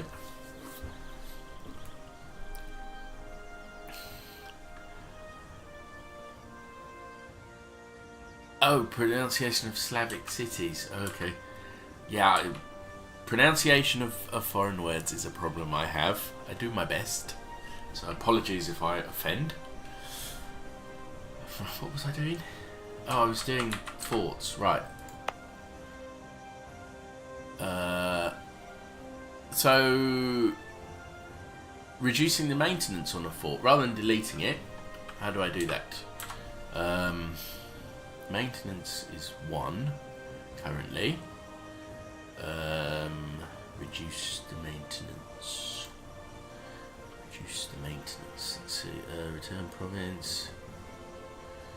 Winter. Ship.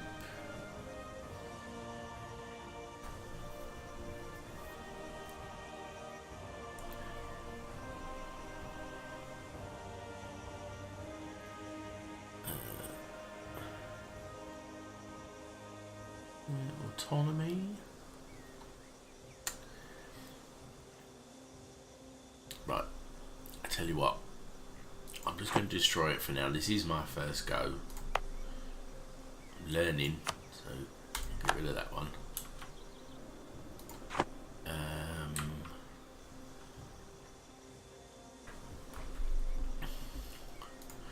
This one doesn't have a fort in it.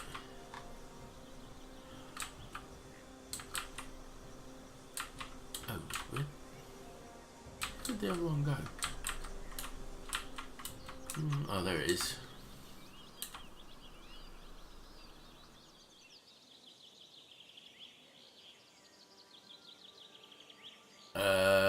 Give me a sec. Can I show you again what?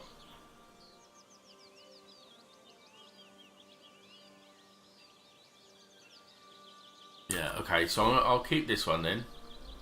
The Smolenskas. I'll keep that one. And I've got a big one here. A big fort. But you say keep Vilnius, so that means getting rid of this one. But this looks like quite a big one.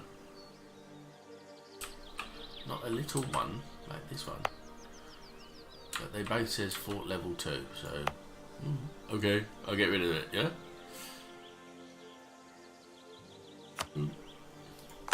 He's gone.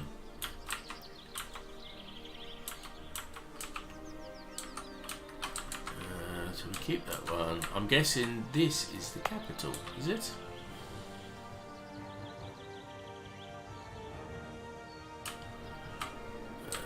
What else? I think I've got them all.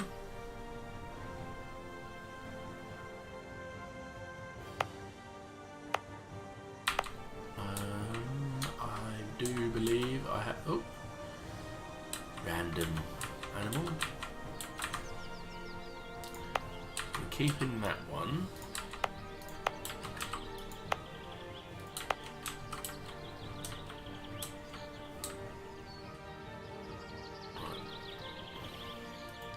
So the spy network.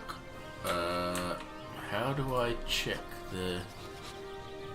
I mean, I have to unpause the game in order for that to start building up, but how do I actually check the current? It's on diplomats. Diplomats. Decisions, technology, diplomacy. Under the date.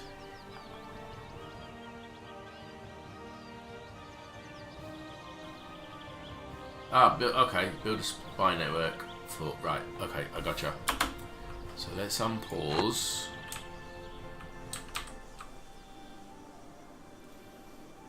I'm still going quite slowly, so... we'll go up just a little level. Okay, so this is going up. Soldiers moving into position. These guys are ready. They're poised.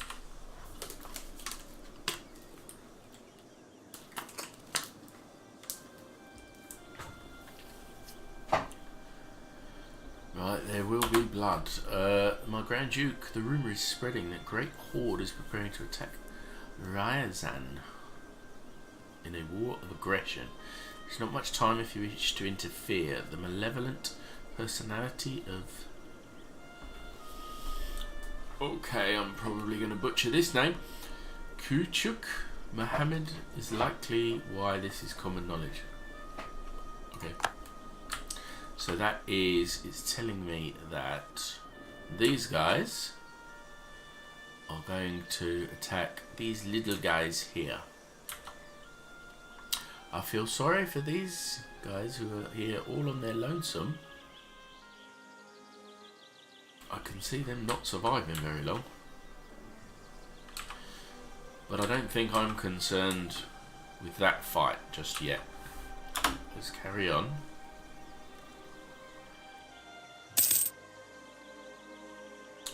Right, he's working to build a spy network in Novgorod. He's been doing it for 49 days and counting. The spy network is currently at 3.7 out of a maximum of 100. It will increase in size by 1.8 for every month. Okay.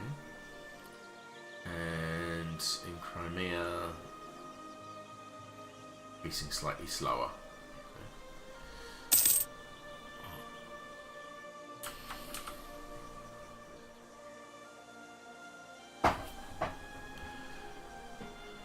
Grand Duke Nojai declared war upon their new enemy, Great Horde.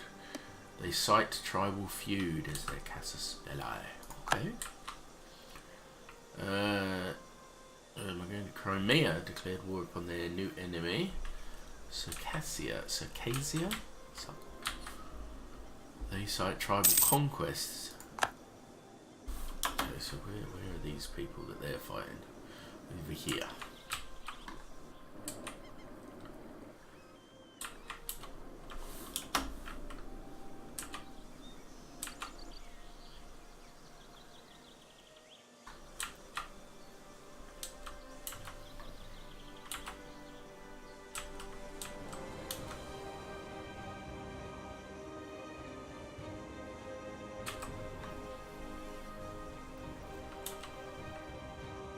Livestock from Lower Don, Great Horde.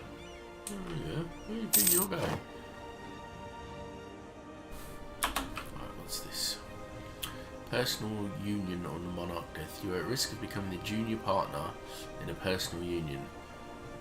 When Kazmir's something dies, the following will happen. Personal union with Bohemia. Right click to dismiss. Okay, what's going on here? Grand Duke, age 17, no legal heir. Well, maybe you should, sort yourself out with your wife and work on an heir.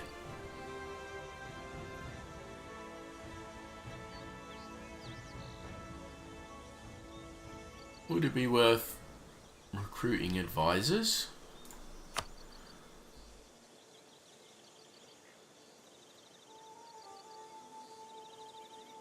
Production efficiency, yearly prestige, yearly inflation reduction. I would have thought it would actually be the prestige one. Yeah, I would have thought the same. It would actually be worth having an advisor.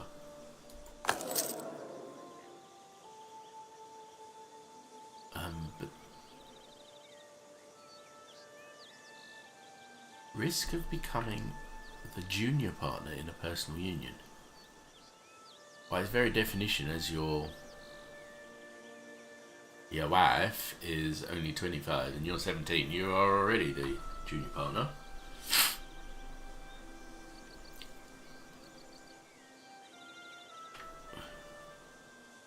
Well, it let me recruit him, so let's get rid of that one. I have a free advisor slot there. Get rid of that one. Truce will expire. Get my gold. It has a minus in it, does it? Oh yes, it certainly does. I'm losing money. I need to gain some money, which means I'm guessing I need to either open up some trade routes or just start taking over. I'm losing 2 ducats a month. Where does it say how much I'm losing per month then? I guess I highlight it. The previous monthly balance was the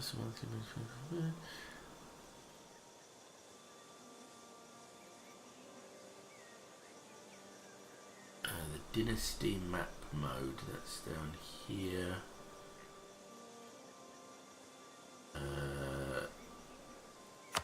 Under diplomatic? No. Dynastic, here we go, that one.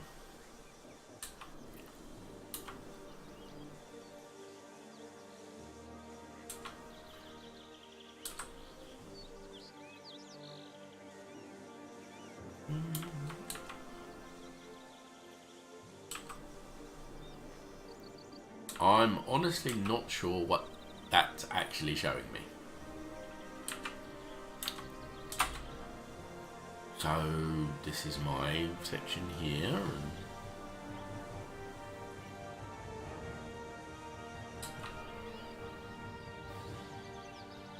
okay. Bohemia was down here, wasn't it? Oh, where was Bohemia again? Let me go back to here so I can find Bohemia. It was over here. There it is.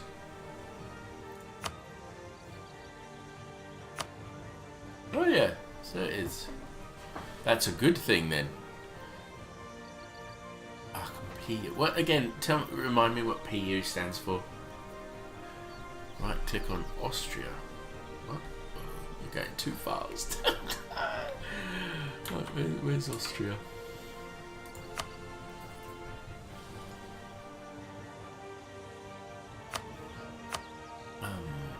Austria. Where are you, my friend? Austria. It's around here somewhere. Austria. Right, click Austria. Yes. Personal union. Oh, PU, personal union. Right, okay. Right clicked Austria. I'm not sure what you're looking for. I have no diplomats to send. I'm guessing that's what you were looking at. Either the dynastic actions or the alliance. But Bohemia. Personal union.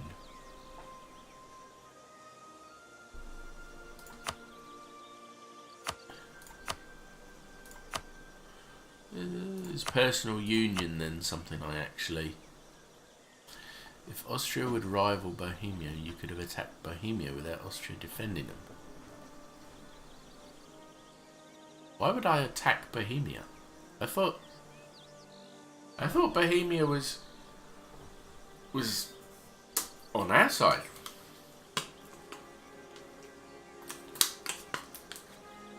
If I did, marry them, I have to force the personal union. Okay.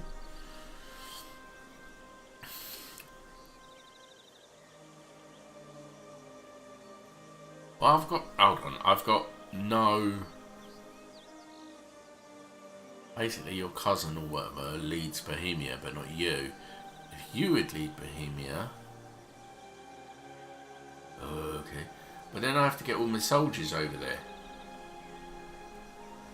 and my soldiers are getting ready to take Crimea and Novgorod.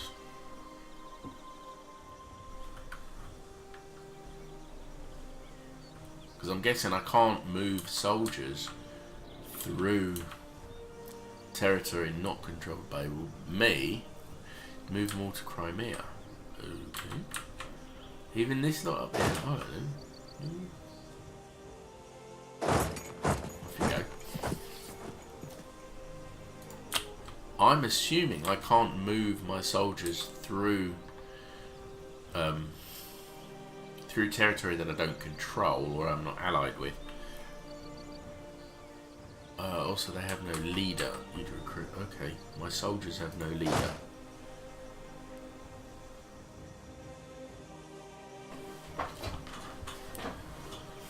I allied Poland. That I did. But Poland has no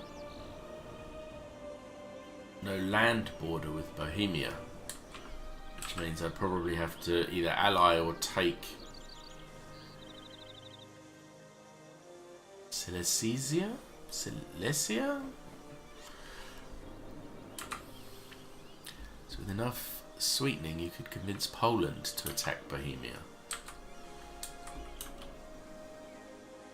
Oh, it's part of Bohemia, is it?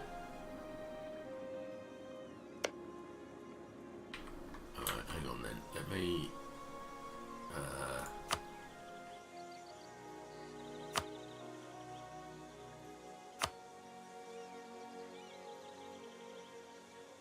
It looks separate, but am I missing something?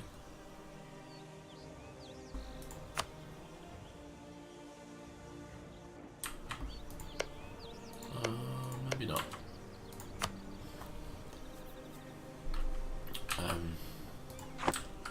Right, what was I doing? I was moving my armies. No, recruiting leaders. Oh, there's so much to think about on this game. Right, recruiting a leader. No leader. If I click it, I'm still losing money though. Recruit a general. You need the quest for New World national idea to recruit explorers. Give ruler military command.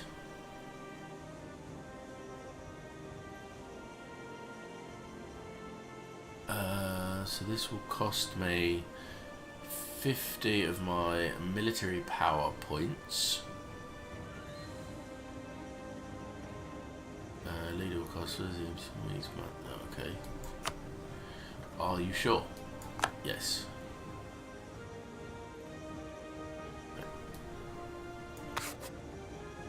No. Hang on. Now we have a leader. Oh, so these are like, rather than spending money to recruit or anything, you have these points which you gain by doing different things. You can then use them. It did mention that in the tutorial, I must admit. Right, the other army, which is up here, also has no leader. Should I recruit a leader to the other army as well? Already assigned to second army. Oh, I can't. I don't have enough points.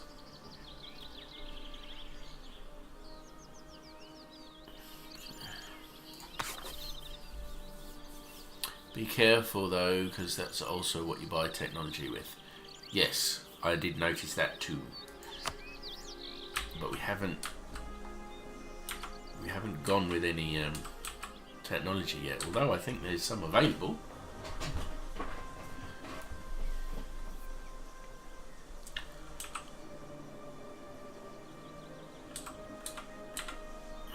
Should I buy some tech or recruit or?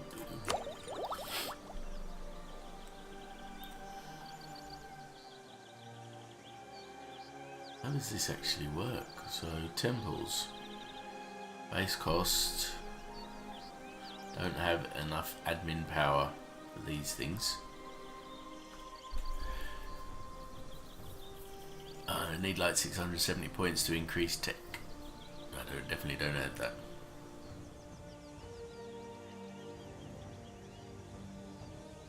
I only have 140, so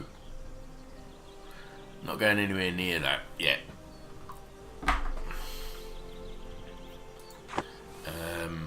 Right, so it's a proper juggling act between remembering to move things around to get ready to take Crimea while they're doing their spy network. They're keeping an eye on Bohemia because I want to do this personal union thing. Tech is really important because if enemy has bigger military tech, he's going to probably win. I would agree with that. That's probably a good assumption. Let's get these soldiers moving again. Like a dude with muskets will probably win against Chinese dudes with spears. Yes. A spy network building.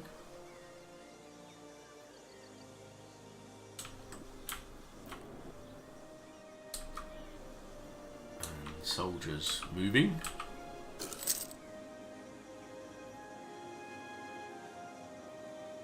Still losing money.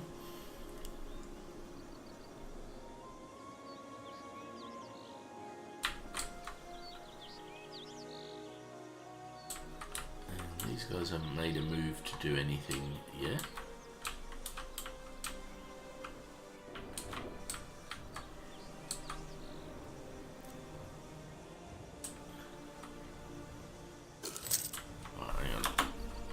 To mothball my fort to earn 1 extra ducat. Go to military options. Military.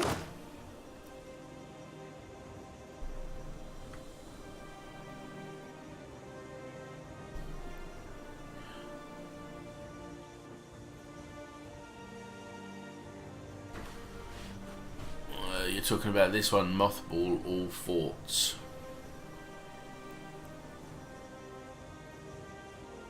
If this is enabled, your army and fleet maintenance will automatically raise and the forts will be activated when you enter a war. You're going to disable them but not destroy them. Right. Okay. So then now, that one's highlighted red.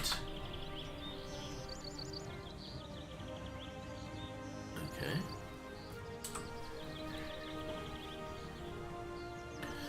Makes me pay 0.5 instead of 1. And with this ticked, when I go into war, they'll automatically re-enable. Okay. Soldiers moving again. What's this? A request for military access from Circassia. If we do not respond before 7th of September 1445, we will auto-decline. Put all my money into fighting corruption. Okay, do that 1 sec. That's what's this. Circassia is requesting military access from us. Accepting will allow them to move armies into our land. They are at war with Crimea and Kazan.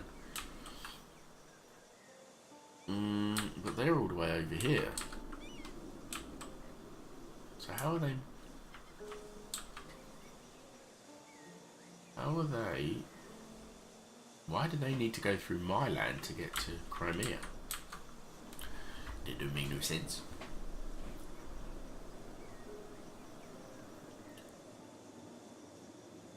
He's Orthodox and they could conquer lots of Crimea. Well, I'm inclined to decline their their request so that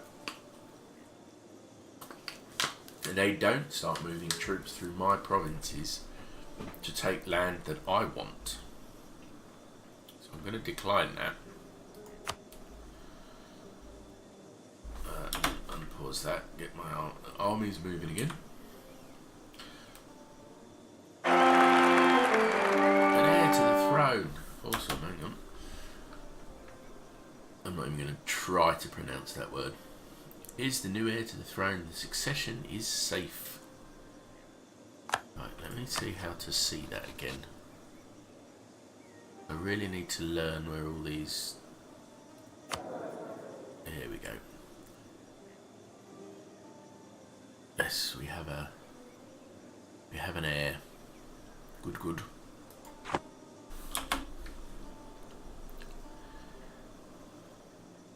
If you decline, they're just weaken Crimea and lose. Well, I've declined, so we'll see what happens. Right, my soldiers are now where they need to be. However, these guys have moved in. One is from Circassia and one is from... What was it? Ryazan, which is up here somewhere. Here. We're not at 20 yet, so we can't do anything about that. And right, you mentioned put all my money into fighting corruption.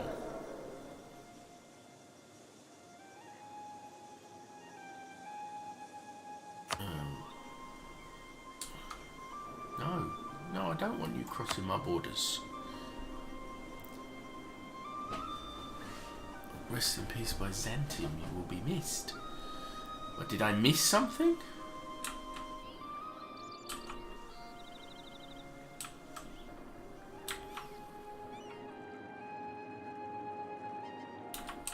Byzantium, where is that?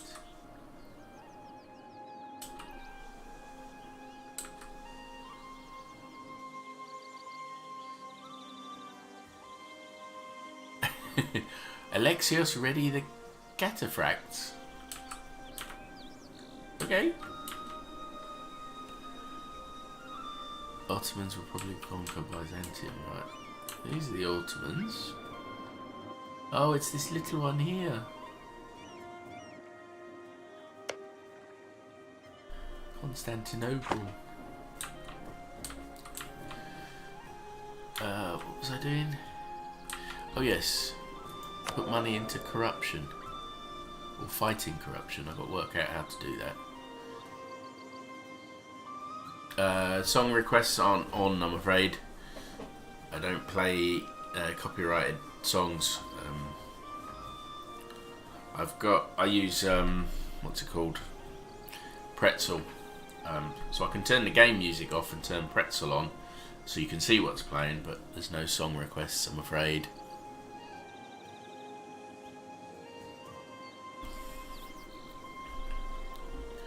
I just haven't got it turned on at all. Corruption, right. Strengthen government. Diplomacy.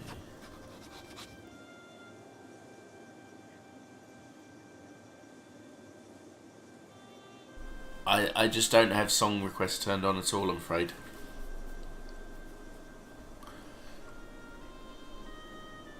Sorry about that.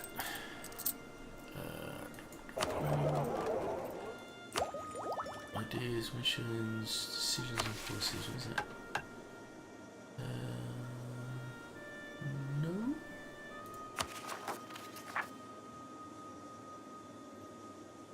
To work out how to fight corruption.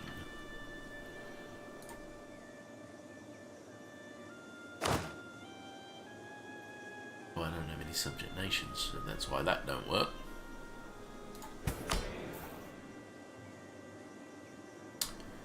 Fighting corruption. How to do this thing? Papacy.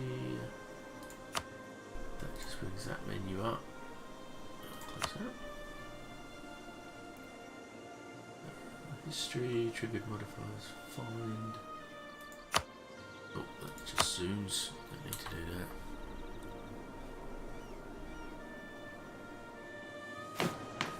Great powers. I'm 8th, that's not too bad.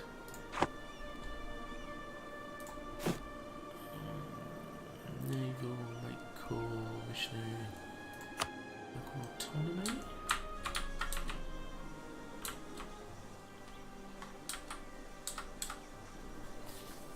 Oh my goodness, there's a lot of info there. Buildings, development, and estates. Okay. Spend money. All your money to fighting corruption.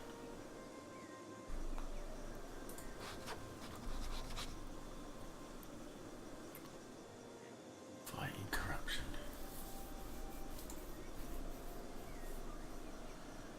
It's the gold bag icon. Gold bag, gold bag.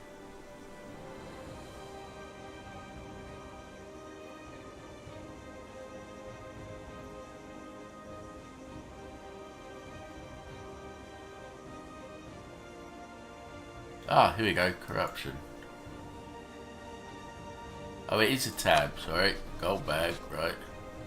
It's the economy. Root out corruption. Here it is.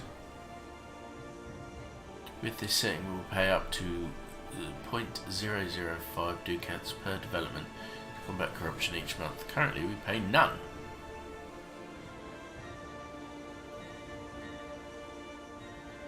You could not pay your troops. Yeah, but surely if I don't pay my troops, they're going to get pissed off and not be very good at their job.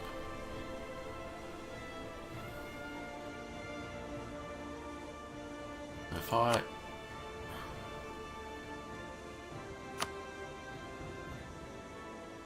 won't lose money. Well, that's true. I mean, I'm paying, literally, I'm paying, no. Didn't mean to do that. So I'm paying 0.05 and the corruption is technically going down by 0.1. It takes 4 months to replenish the troops after mothballing them. You can plan it. Right. I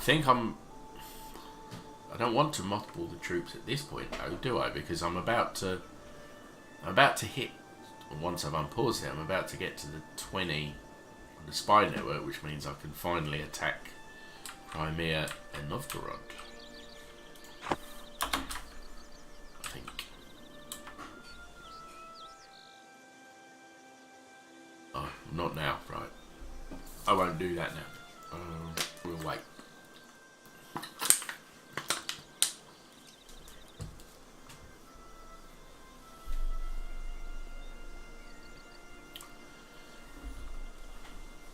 God, my camera's so low. Let's move that down a little bit. There we go. Right, 16. Oh, what have we got? They tell us about the event of a possible successor of Ladislav III, where among the possible options they went with, let us appoint a local noble instead as their choice of what? They tell us about the event of a successor. Okay. Herald from Moldavia. They tell us about the event of Romans' invasion, where among the possible options they went with submit to the Romans' rule as their choice of action. Ottomans and Muscovy, the strongest nation in the eastern realms. No P with Poland.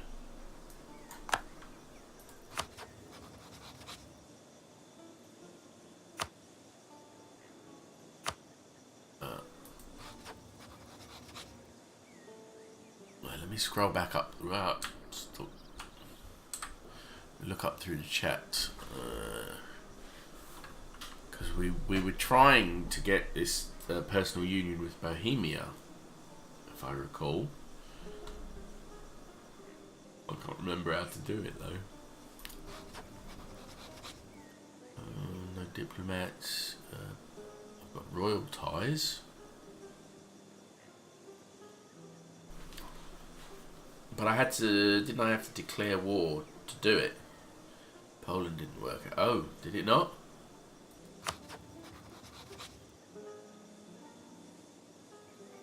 I didn't even, how did it not work out? What?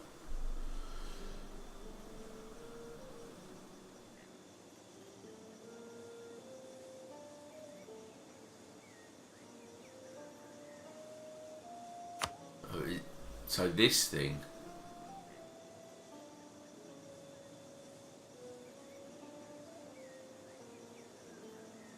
has ascended, and it wasn't me.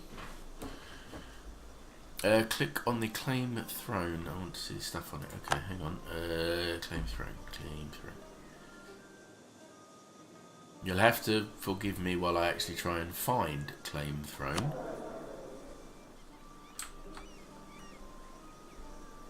On Bohemia, okay. Claim throne, here you go. I can't click on it. It's grayed out. You have no diplomats to send, and they must have no legal heir, or an heir with weak claim. Oh, under dynastic actions, yeah.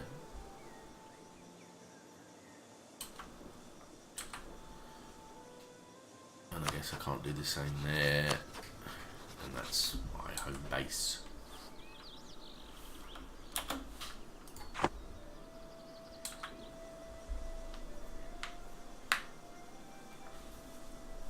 How do you, without being a historian or anything, how do you learn all this stuff? Not just the gameplay mechanics, but the who to take. Is all the information just there and you just have to read it all? Because there's a lot of information. I'm very envious of people who can play games like this without problem. I've been going now for 2 3/4 hours, and basically I'm just your hands. Oh, you're a historian fan or historical fan? I guess you from this sort of area of the world.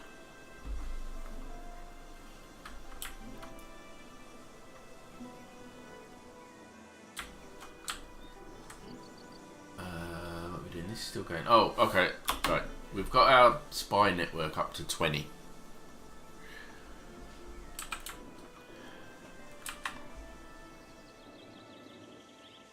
You're from this area. To show you, I was born in this area, but I live in this area, and my family comes from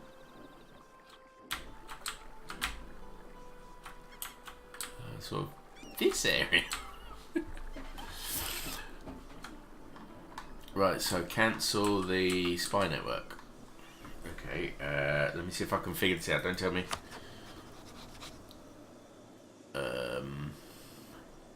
Don't tell me. Don't tell me. Covert actions. Stop building the spy network. Recall the agents building up our spy network. Informants of Chromia. Our existing network will slowly decay when not actively being built up. Confirm. And then fabricate a claim against Crimea. Fabricate claim will reduce the size of our Crimean spy network by 20 and give us a claim on Crimea. The claim will last for 25 years. Oh, you that one then.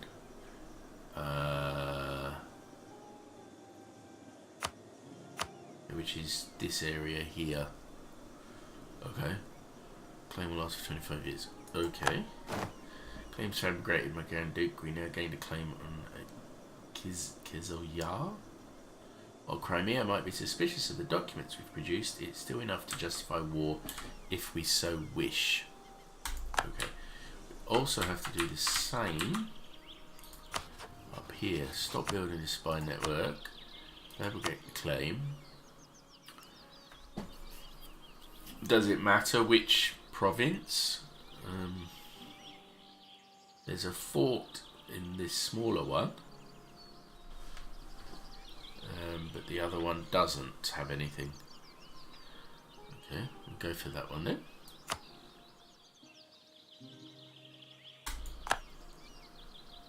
Oh, it's done now. So, right. So now I can actually. Oh, Mad Green Pilgrim. Hello, welcome. Choose the one with the highest development. That's a bit late. I've done it now. Yeah, We'll see what happens.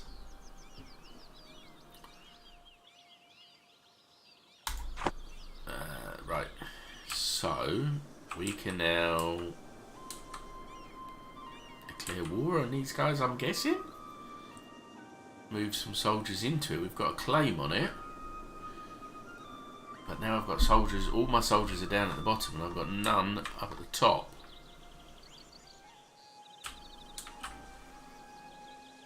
Maybe move them back up to the top here. Off you go. And then you into this province here. Why didn't he move? Oh, I need both armies. Oh, right, okay. Hang on then. That way.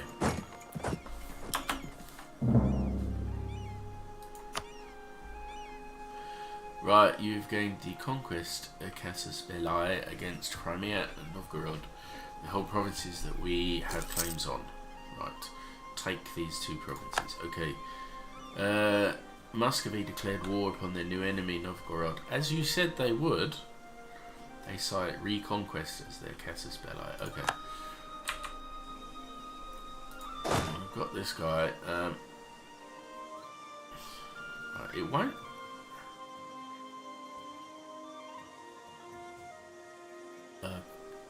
Crimea can wait. Okay, we can move these guys up.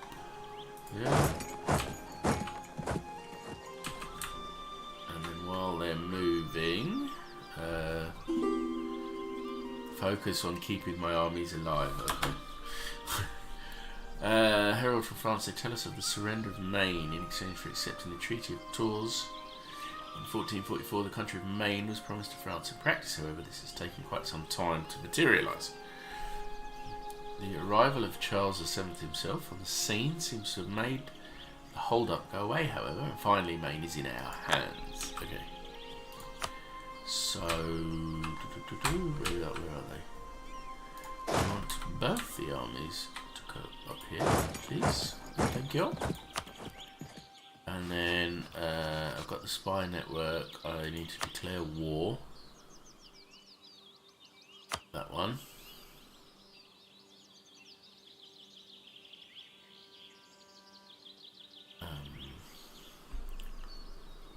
Yeah, that one. Selected.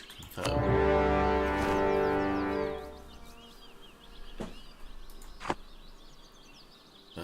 Request for military access from Yaroslav. I say if you. No, thank you. I have an uncontested claim that will expire. Yeah. Mission fulfilled. I fulfilled a mission. Which one? The Polish succession. Completed the mission, the Polish succession, giving the following effects. Lithuania gains a permanent claim on Livonia, Estonia, and Curonia?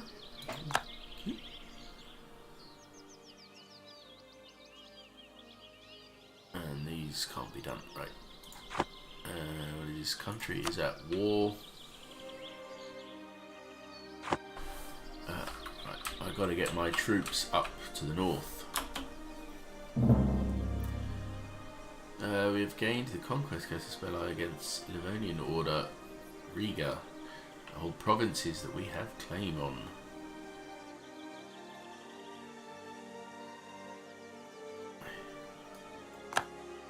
Right, so my goal is to stop Muscovy, not defeat Novgorod. Mad Green Pilgrim, yes it is. First time I've played it. Complete newbie. So I'm a bit overwhelmed by the amount of information that I'm being given and what I'm supposed to do. So it's very much appreciated that you guys are here. So I'm supposed to stop Muscovy by not taking Novgorod. confusing, but okay. What's this? A request for military access from Muscovy. You've got like 400 hours in this and you're still finding new things. That's... yeah, okay. I have like 2 hours and 52 minutes.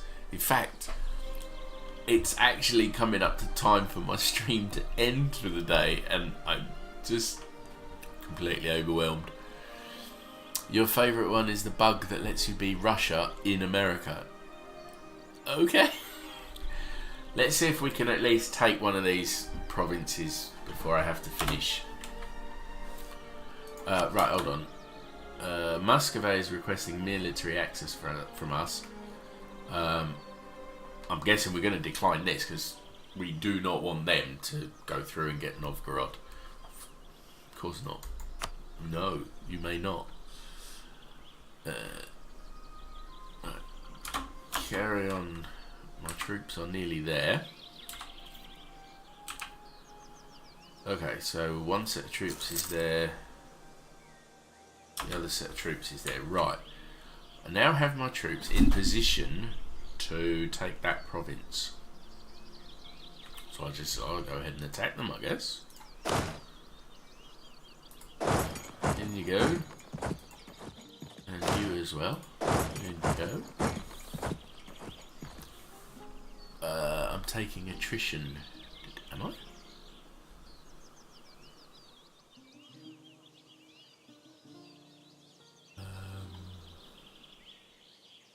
Attrition.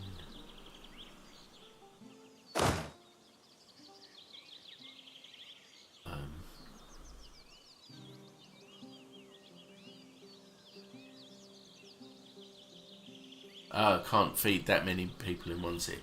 Right, okay, that's good to know. I didn't even think about it. The little skull, this one here. No. There's the little skull up there. No, that's disband unit.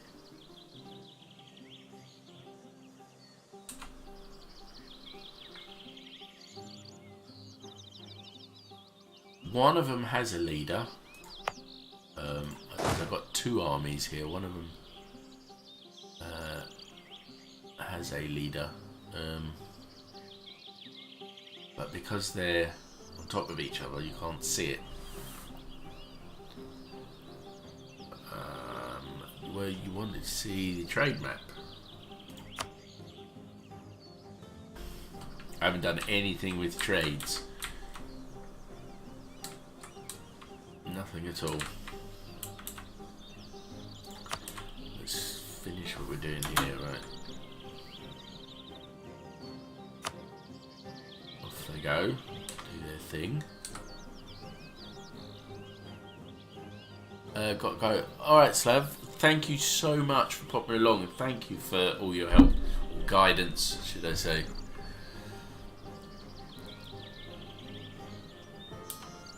Right, there will be blood. My Grand Duke, the rumour is spreading that Nassau is preparing to attack Mainz.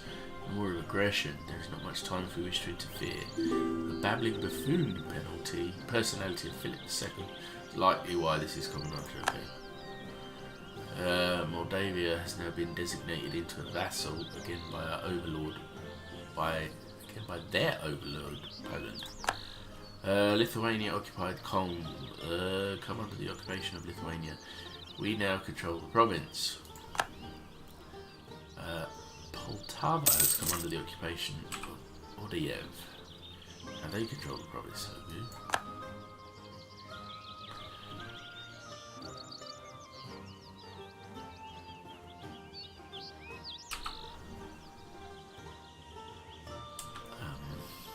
What is actually occurring right now? Why is this different colours? Within the Novgorodian fort, the Papal Conclave has elected Gregorius XIII. He's loyal to the Papal State. Okay. Right. As much as it pains me to say, I am going to have to quit for the night because it is late and I do have work in the morning. So let me save this. Oh, it's striped because I occupy it. Right. That's good to know. Unfortunately, let's just overwrite that one. Cancel that.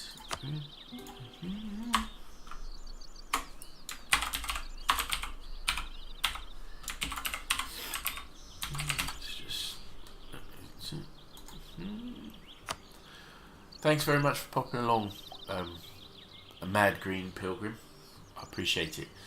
As I said, this is completely new to me. I may have to spend a lot more time off stream trying to figure this out. But I certainly enjoyed it. It was good. It was good fun. Interesting to completely change the sort of game that I play. But I will now have to finish for the day. And if you hang around for a moment, we can probably find... whoops. It's the wrong button. Probably find someone... someone to raid. If I can press the correct mouse button. Yeah, let's have a look. See. We need to find someone playing the same game, because that's what you people want to see, isn't it?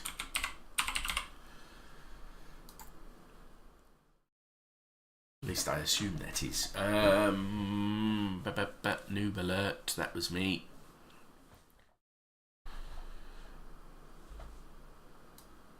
There you go. I don't know this person, but they appear to be playing the game.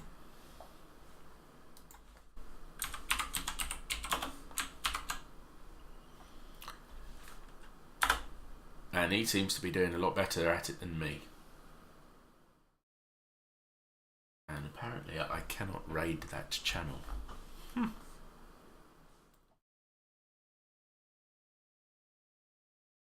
That doesn't sound right at all. Let's stick some music on while we...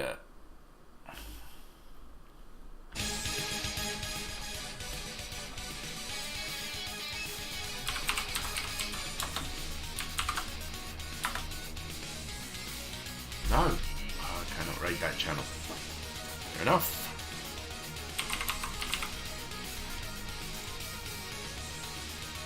Or do you fancy a bit of a change? Gone from something like that to something a bit more action-y. Who's playing what? Let's have a look.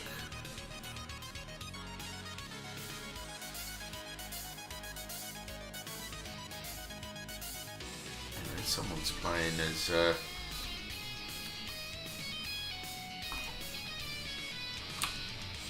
this gentleman is playing as France, it looks like, and it looks like he's doing pretty well. So let's try raiding this guy. I'm gonna butcher his name. Elil, it looks like.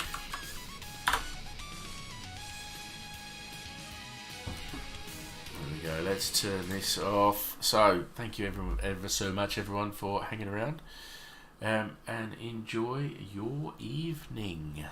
Bye bye now.